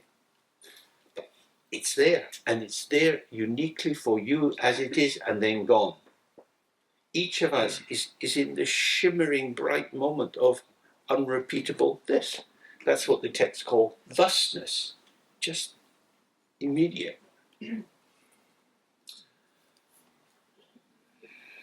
So, Rangna Wursel. Wursel means clear light or luminosity. It means the thundrup, the effortless arising, the immediate presence of this undivided field of experience. So my experience is not other than the whole gift of the ground in this moment. Out of the unborn ground, there is this.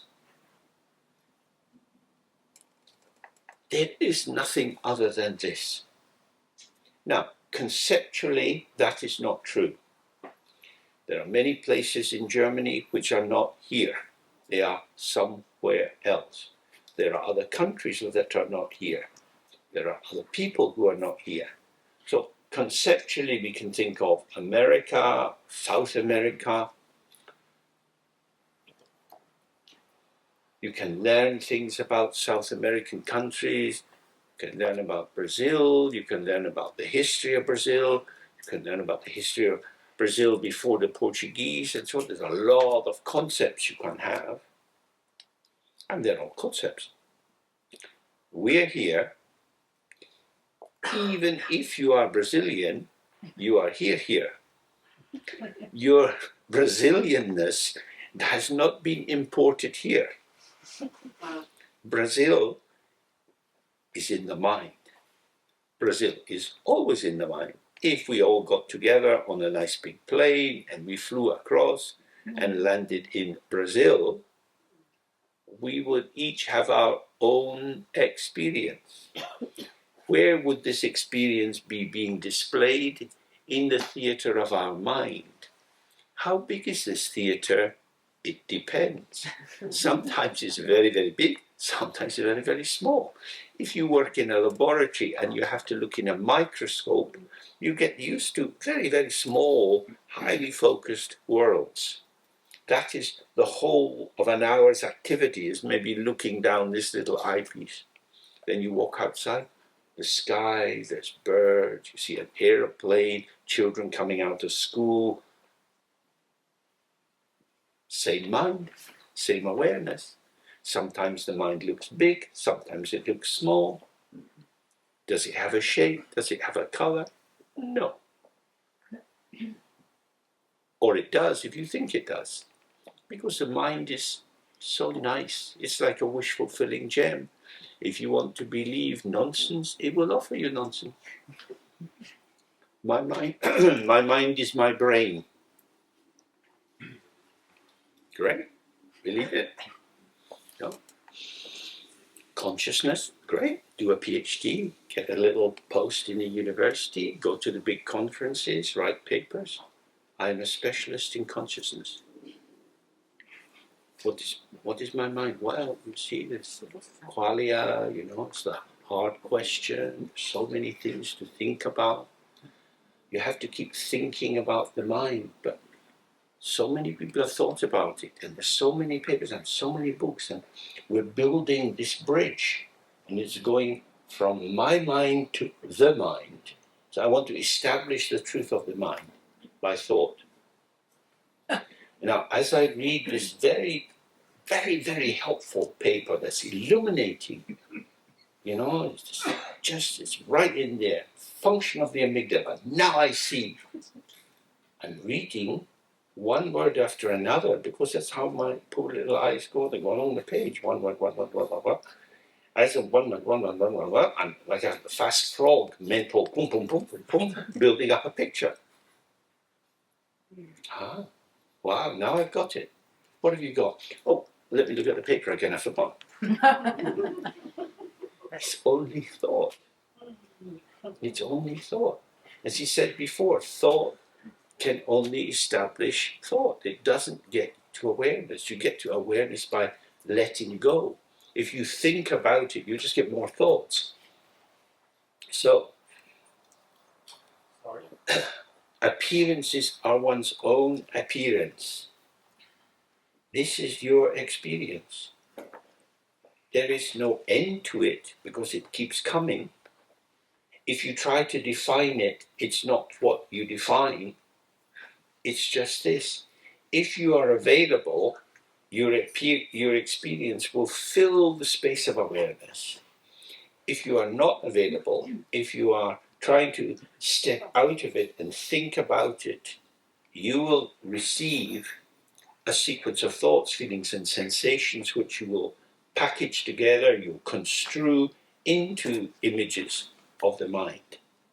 This is the central point. So he's saying, stay relaxed and open. Whatever is occurring, this is it. This is all there is. Yeah, but tomorrow I'm going home. That's an idea. That's an idea. You don't have a home. You're here. This is your home. You don't have any other home. You imagine that home, and when you get home, if there hasn't been a fire or a flood or a bomb from the Russians, your home will be there. And your home will reveal itself according to your presence. You've been in the car, it's quite a long journey. When you open the door, the most important feature of your house is the toilet. Because I want to pee. So you have a selective attention which reveals your home according to your constellation in the moment, your embodied presence. Does that make sense? Yes. And if you're very, very hungry, if you had a pee in the petrol station, but you didn't buy any of their food because it looked like rubbish, you want to go into the kitchen and see if there's anything there. So now the kitchen is the center of your home. Or you're dead tired, you go lie in a bed. That's the center of your home. There is no center. It depends. It always depends. That's what he's saying. Always depends. It's your experience. So when you apply objectifying concepts, you alienate yourself from the actual, and you enter into the endless permutations of the imagined possible. But these are unreal, and they fade away, and they vanish. What continues is awareness. Awareness is continuous, consciousness is discontinuous, experience is continuous in its luminosity, but discontinuous in its semantic content. Okay? That's what he said. That is the tradition. That's what the people who know about these things say. We say, oh, I'm not sure about that. I'll have to think about it.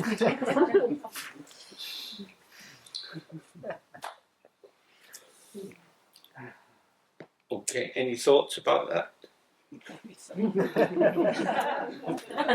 That's the cheese in the mousetrap.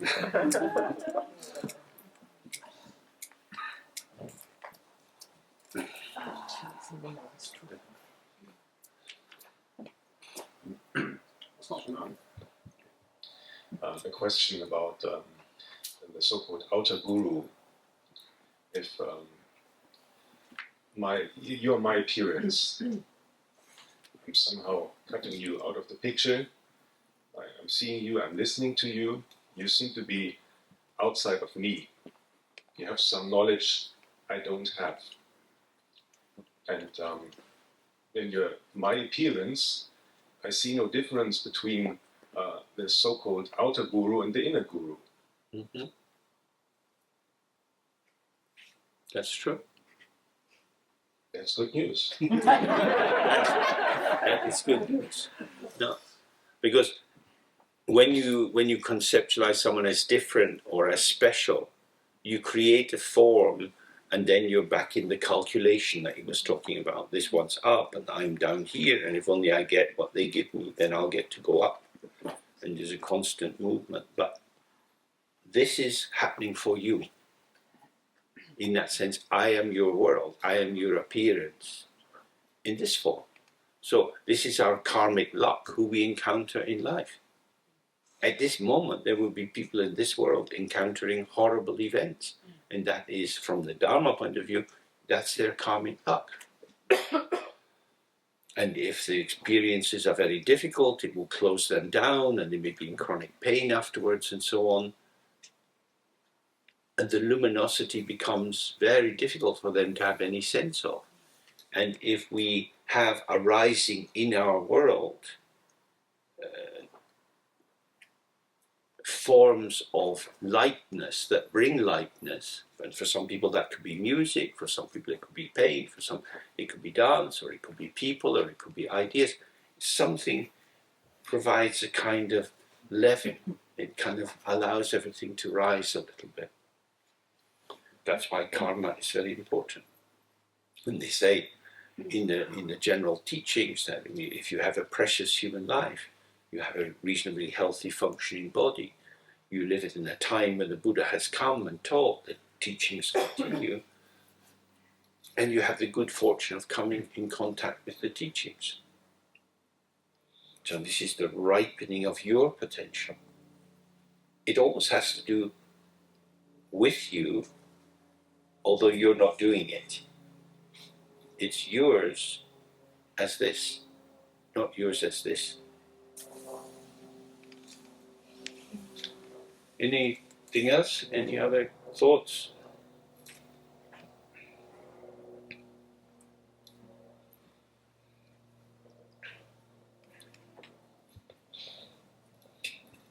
So those texts always saying that we should avoid its mental activity and not learn and study that much.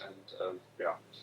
On the other hand, you told us yesterday we should read those texts and study them. Yeah. And, so how does this go together?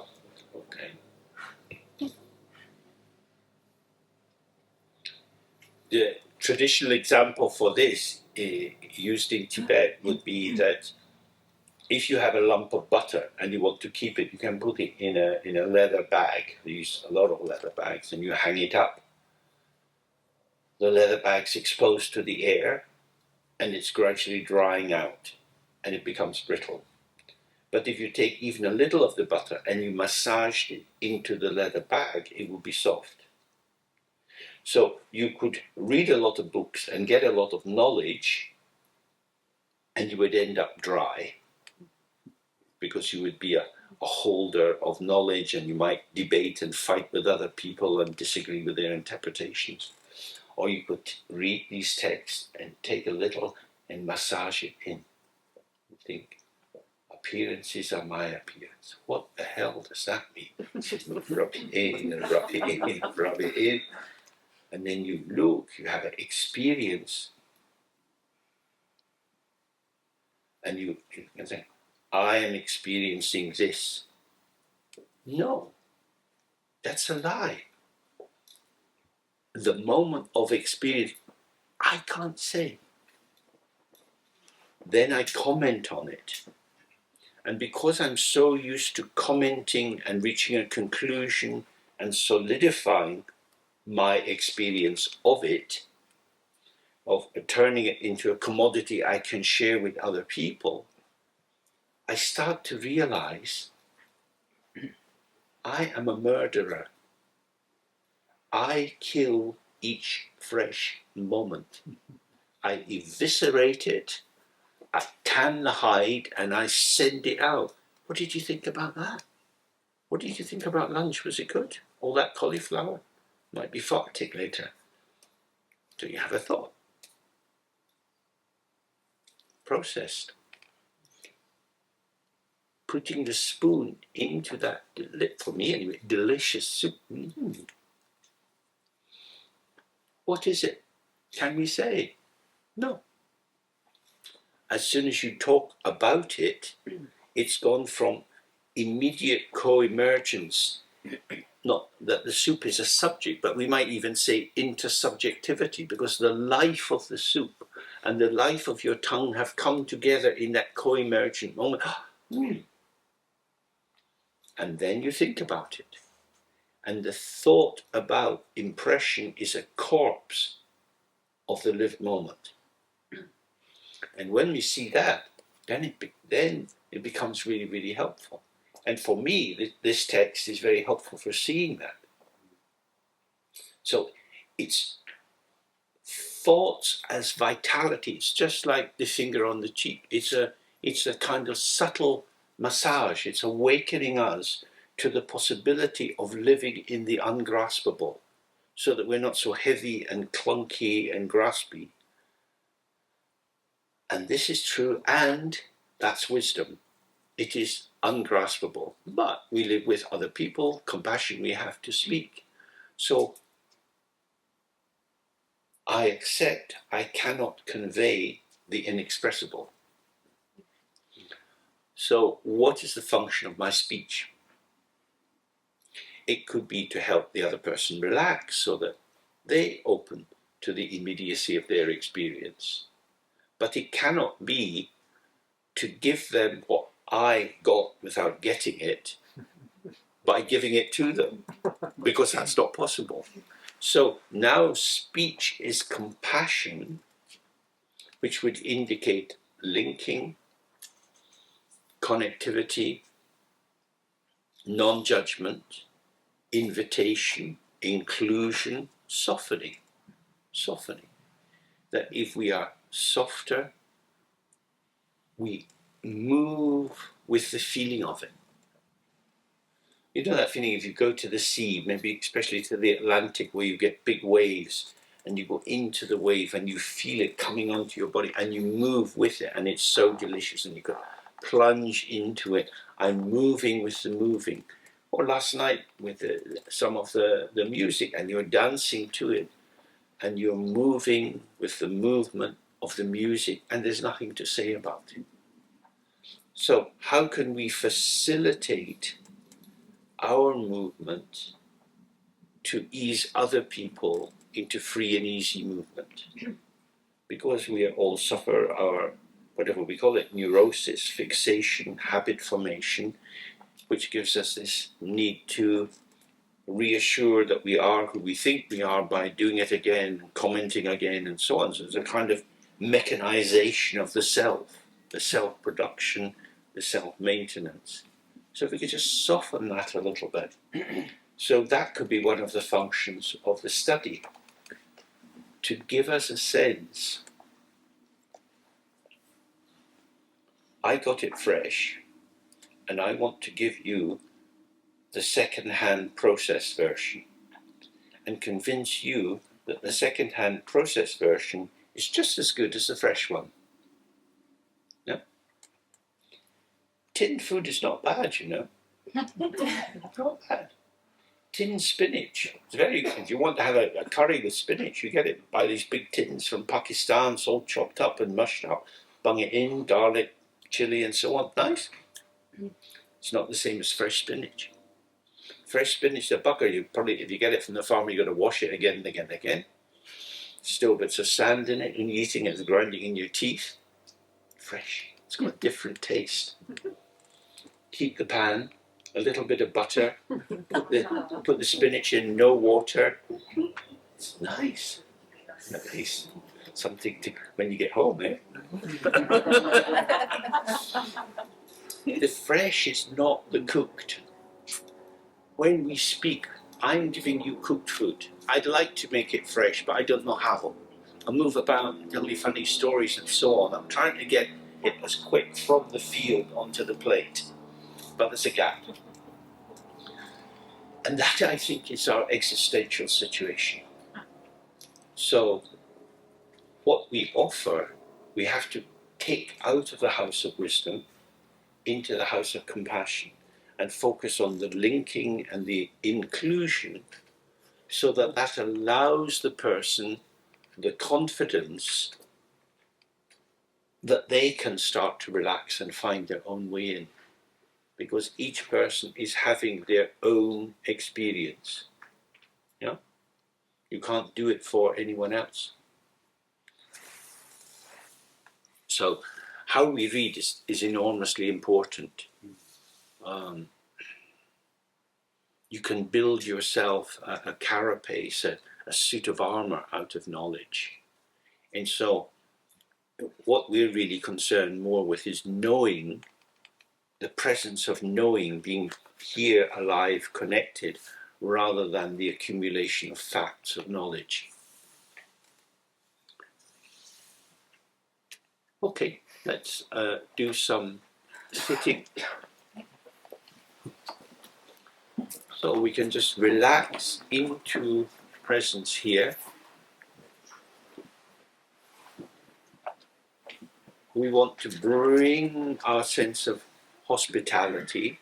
We're being hospitable to everything which is here. Everything is already here. And within this body is here, with its sensations and so on. Everything which we experience is within the field of experience. So without hierarchies or adopting and rejecting, everything is welcome as it is. As it is. No frame of reference, no interpretive template, just welcome.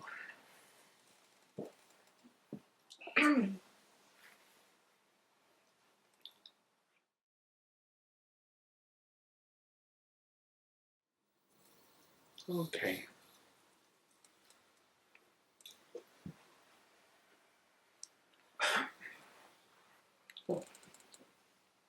All kinds of experiences that are arising.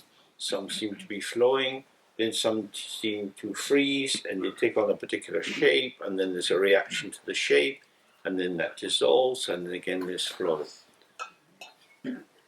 As always, don't get excited if it seems to be flowing, and don't get worried if it seems to freeze.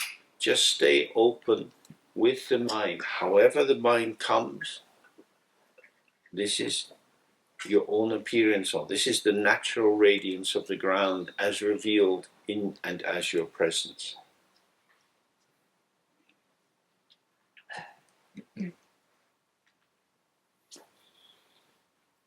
The less we comment on it, formulate it, grasp at it, we start to experience the open potential, which can then move in all directions.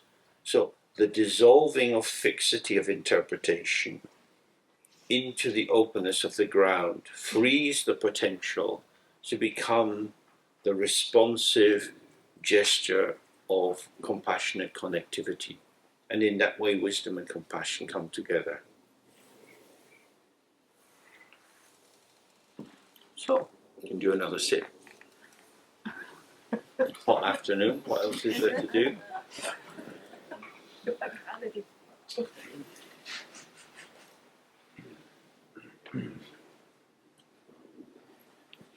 And especially see, without examining it in a strong way, but if you notice that you get tied in knots, or you get troubled, or it's not clear for you in a sense of what you should be doing, you can raise that as a question. We have this time, and then we've got brief time tomorrow morning, and then this meeting is over, and we try to meet again, but we don't know. So this is really the chance to open. This is how I am. This is what arises for me. Do you have a sense of the value of just allowing it to come as it comes, like the tumbling stream, not interfering, and that this thins itself and brings you freshness? It's probably not going to be fully ripened now, for sure. But if you don't even have a sense of that, then that's something we can try to find other ways of illuminating.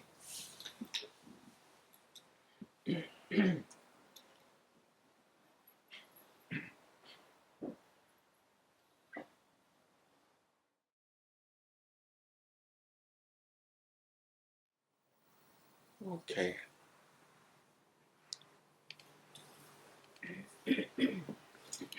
So, however experience is, this is the display of openness. So when you get a bit sleepy or a bit heavy, or you lose any sense of where you are, this is here and now. You haven't gone anywhere else. It's not an obscuration. It is how the mind is showing itself. In the course of the day, we have pre-dawn, dawn, early morning, noon, evening, dusk, twilight, darkness, and then another day. There are many, many varieties of appearance that arise. Don't enter into judgment. It's always back with the polarities. Don't say clear versus unclear. This is getting worse, this is getting better. All these evaluations are simply thoughts arising and moving in the space. They have no referent.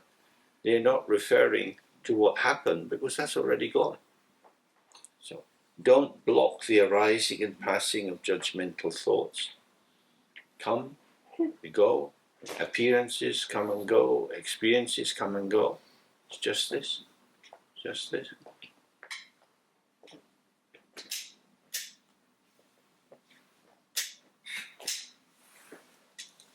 Okay. Any thoughts? Any questions? Yeah. Mikrofon? Ja. Kopfhörer.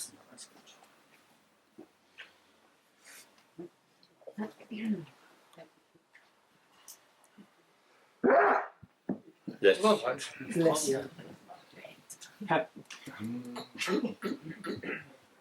Is it on? Yes.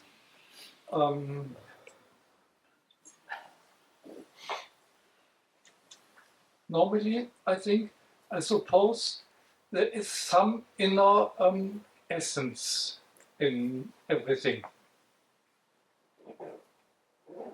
sometimes with simple things like a color, let's say the red of the carpet, I can see, no, it's red, nothing but red, there's nothing hidden in it. This happens only with very simple things like a color. And then the color is shining, it's bright. Much more than this, oh, it's red, and don't know why it's red. Can this experience spread over the whole world? It's a very interesting question, because if I've understood you correctly, you're saying that with regard to the red of the carpet, you experience a kind of unimpeded, unmediated receptivity. You can just open yourself to it. You've got no fears that there's something hidden or tricky inside it. But if you bring this out into the complex patterns of the world, of politics, economics, and so on, it seems that we have to think about it in order to understand it. I cannot go so far to politics, economics, and so on. So that's what appears to me. What I see, what I hear. Okay. But presumably sometimes you hear and see quite complicated things. Okay. And because this is important, that we have a desire for simplicity, sweet simplicity, but we're faced with complexity. So do we need to process complexity to reduce it in some way to an essence? Now we know what it is. Or is the complexity also simple in the fact that it is like the reflection in the mirror? It is without essence. And so if we solidify it as this and this and this and this and this, like a very, very complex movement of things, then, what is it? But if we just receive it in the same open way, it's okay.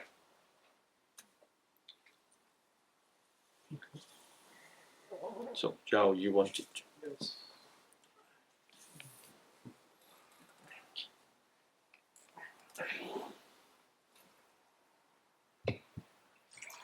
Using in Prajnaparamita terms, if you have a sensation or a thought, it has a form, a sensation, a perception.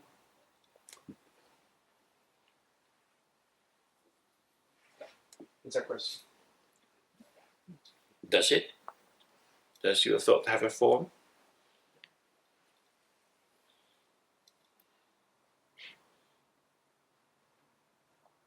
Sort of. So the thing about mental experiences is that you, with the outer things in the room, we have perspective. We look at people across a gap, and that perspective allows us to see the shapes of people. And so we think, that is this person, that is that person, this is a man, this is a woman, this has long hair, this has short hair, because there seems to be something there.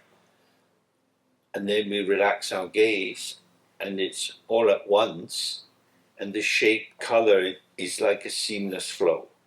So you have a complex picture which you can, or a complex arising which you can accept in its complexity, or you shift your position, and then there's a lot of stuff, and then you have to sort it out.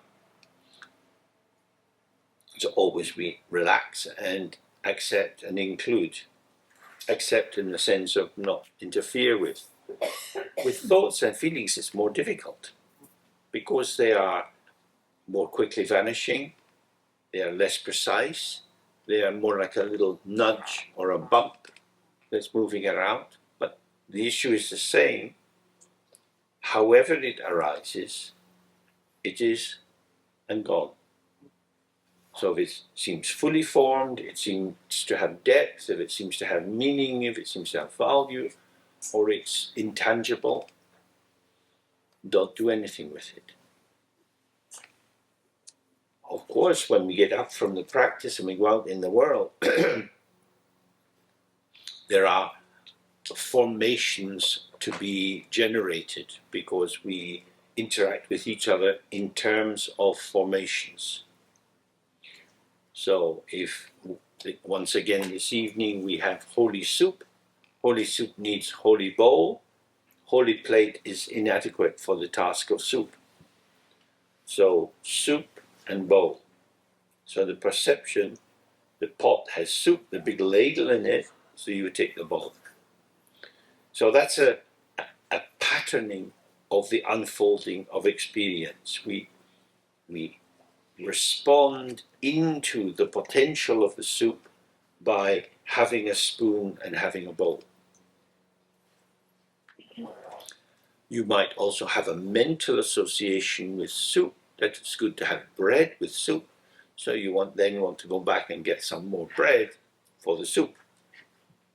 So that's our kind of lived experience, isn't it? We're the field of visual perception doesn't come all at once. There's a kind of randomness to the disclosure of these moments. They seem to be closed or hidden, and then to enter into the world, kind of almost in Heidegger's terms, like it's just an emergent. And so with that,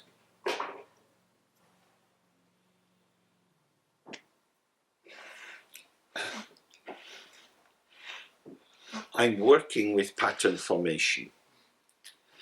Many of the patterns are already there. So the pattern of the big pot of soup patterns my body in the movement to bringing up the bowl. And the weight of the soup shifts how I hold the bowl. So we see moment by moment, we are in this dialogic unfolding of relationality. With regard to thoughts, feelings, and sensations, it's more difficult. It's not so precisely articulated.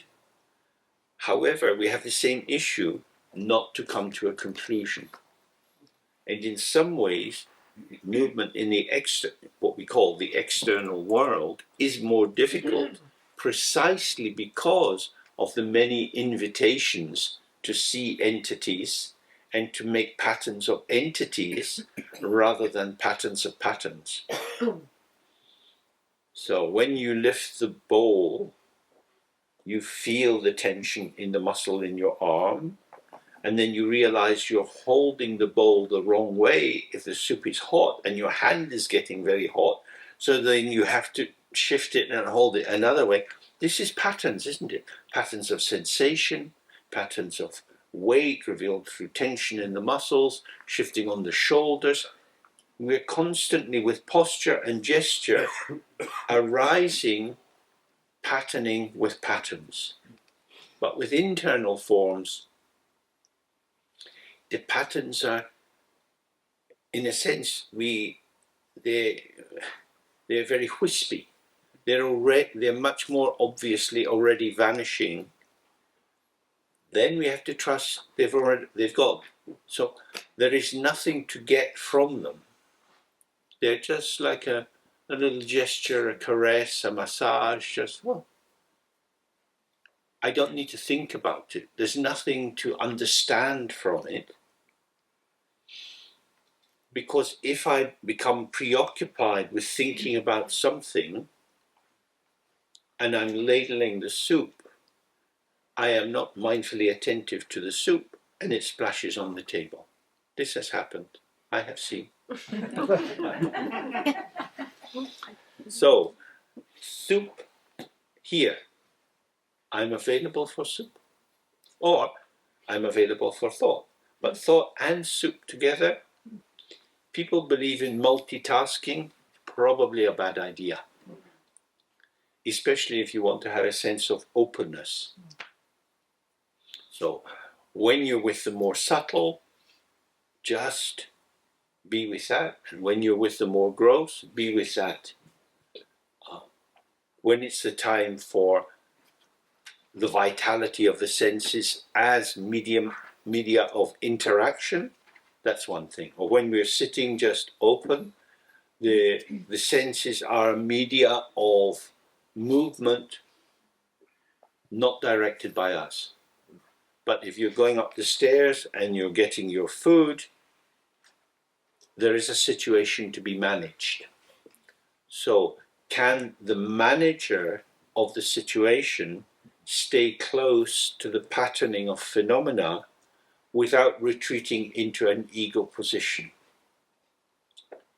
If you don't like soup, you don't even need to think it, and you certainly don't need to say it. But if you think it and you say it, you add an extra density to the soup. It is something that you stand in relation to. So you see the color of the soup, and there's positive, negative, and neutral. So if the movement is positive, your body moves in one way. If it's negative or rejecting, in another way. And if it's neutral, you might stand and hold up the queue while you're waiting for a message, channeling me and soup. And then there's a response. So this is very, very interesting for us to observe. Can I function in the world without judgment and commentary and correction according to a template or a map? Can it be that non-dual connectivity, the co-emergent arising in the moment, is self-rectifying, self-fulfilling, and arising and vanishing? So this is a very nice place to explore that kind of thing. Okay. Oh.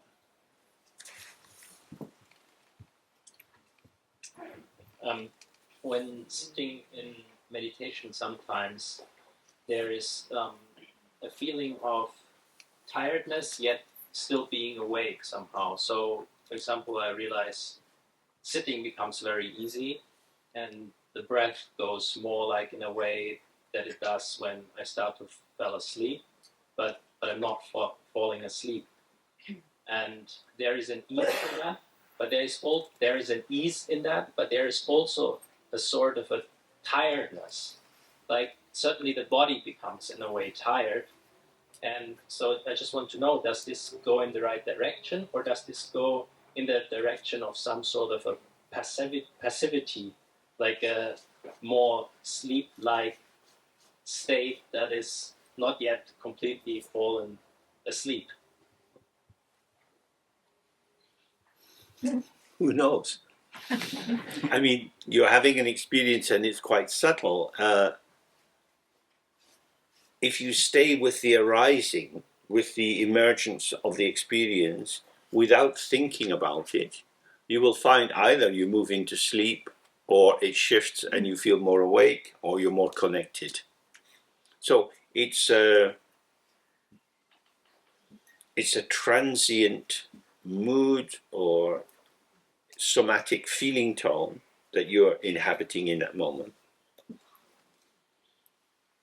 It's just one of the many things which can arise. Always stay close in as subtle a way as possible, without grasping it, without rejecting it, and it will show you. It will show you its emptiness. That's the main thing about it. What its function is it an early warning that I'm going to fall asleep?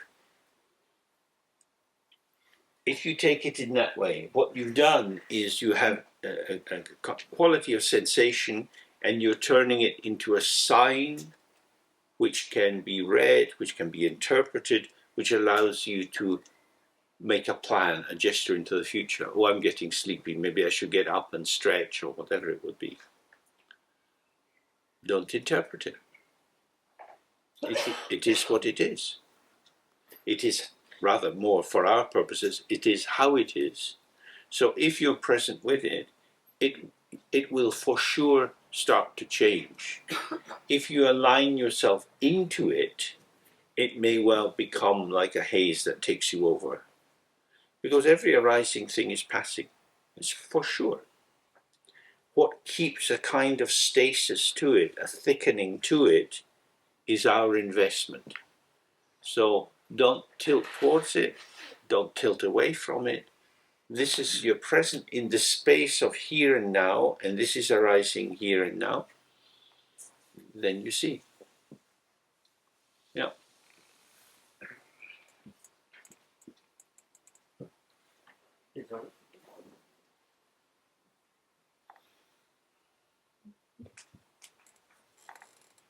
When a retreat is coming to an end, like now, I feel always a little bit fear against samsarian life. Very good. And how to handle this fear? Because here I can somehow be. Sometimes I make crazy things, but everybody thinks don't care. Sometimes I eat, sometimes I sit, sometimes I ask, sometimes I do this. Yeah. But in the samsarian life, I'm addicted to some things, and of course I try to meditate and to include. I have my signifiers on the screen and surroundings and so on, but there's a fear from this to fall in sleep and then how to handle this.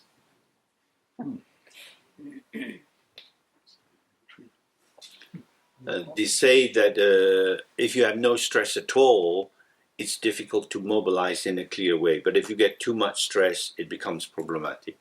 So maybe it's the same with this kind of fear. On the one hand, if something is at stake, we don't know how long we're going to live. If the world gets more problematic to live in, we'll need to be able to be fresh and clear under all circumstances, no matter how difficult they are. Do we have that capacity at the moment? So in that sense, there is something to be done. What is to be done is not the development of anything else, but simply including everything in here and now. So samsara, as the notion of 6 realms that you move through, samsara is linear time, progressive time. The time of immediacy includes progressive time. So if you can hold the experience of being at work and pressure, presentations to do, you have to get back to people with messages and so on, all of that is here and now. If something catches you and pulls you into an anxiety about the future, you have been displaced from your power base. Because life is emerging through you here and now. No? There's no fueling station down the road. There may be, but you'll have to be down the road. Then will have to become now before you find out what resourcing is there. So in the moment, we deplete ourselves by going into the past, going into the future, into these abstractions, these up in the helicopter and flying away. Here and now, sitting at your screen, things to do, it's here. So where are you? Falling into the computer, falling into the demand work, falling into a conversation with a colleague. Okay, I need to find the plumb line, the vertical line through me, so that I can know when I'm getting off balance. Now, you may well have been off balance most of your life. So off balance feels normal. Back to work. This is how it is. But if you carry some little echo of being here, and you feel the torque, the twist, the pull of these events, just relax in the out breath, center, takes 30 seconds, nobody will know, nobody will see, and then you're available. And you're available here with whatever is arising here. It's always here. And this here is not here inside you, it's here, the whole moment of the environment, whatever that's going to be. It could be a big meeting, it could be a one-to-one, it could be a Zoom session, it could be any arising, but it's always here. So your commitment to be here is not a commitment to make yourself here, because you will always be already here and you cannot go anywhere else. But what you can do is become forgetful that you are here, and then it is as if you are somewhere else. So in that sense, it's not a proactive construction. That wouldn't be helpful. It is allowing the falling away of distractions that would be telling you that I've got to get this done if this is out there.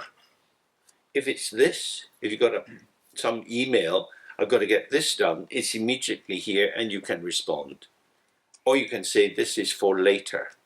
Later doesn't exist, but you're concerned with this moment. What belongs here? It's always what belongs here. Things which don't belong here can get put into here. Some people are very helpful to other people. And a colleague comes in and said, "Oh, can you give me a hand with this? I'd like your opinion about this." Sweet massage for your ego, a waste of your time. You are going to die. Can you afford to give half an hour to someone who could work it out for themselves?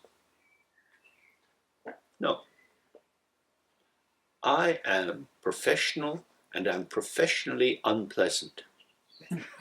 I am defending my territory and my territory is here and now. And you want to pull me into the future? No. So you have to work out what pitch of response you can give to different people. Lots of people want to steal our time and our life. That's for sure. And their experience of what they're doing and our experience is not the same.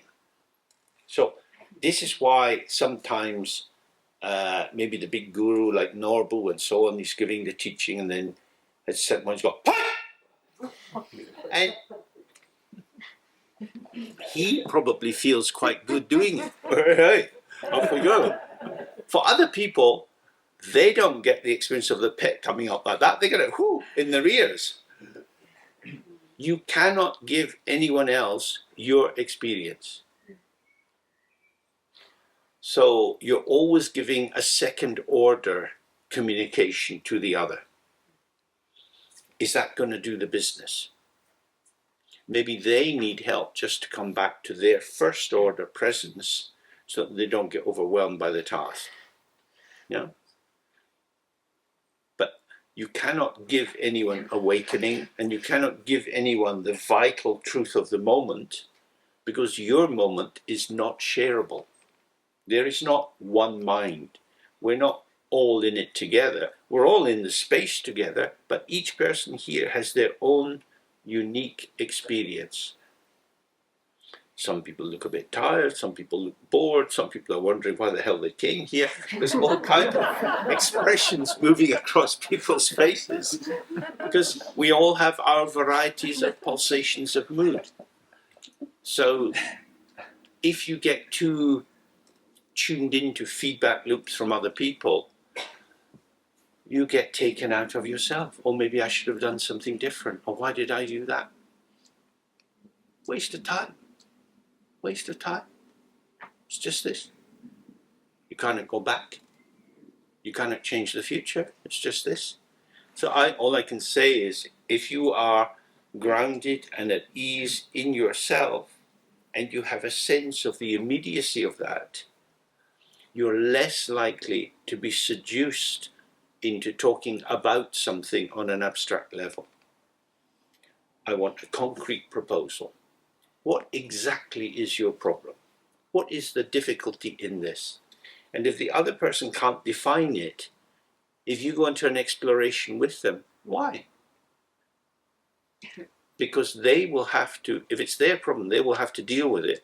And your elucidation will not necessarily harmonize with their perception. So what is the obstacle to them seeing their life clearly, or the script or the work projects clearly? They will never see it the way you see it. You will never know exactly how they experience it. So the gold of your fresh present experience could be turned into the dross of talking about. Yeah.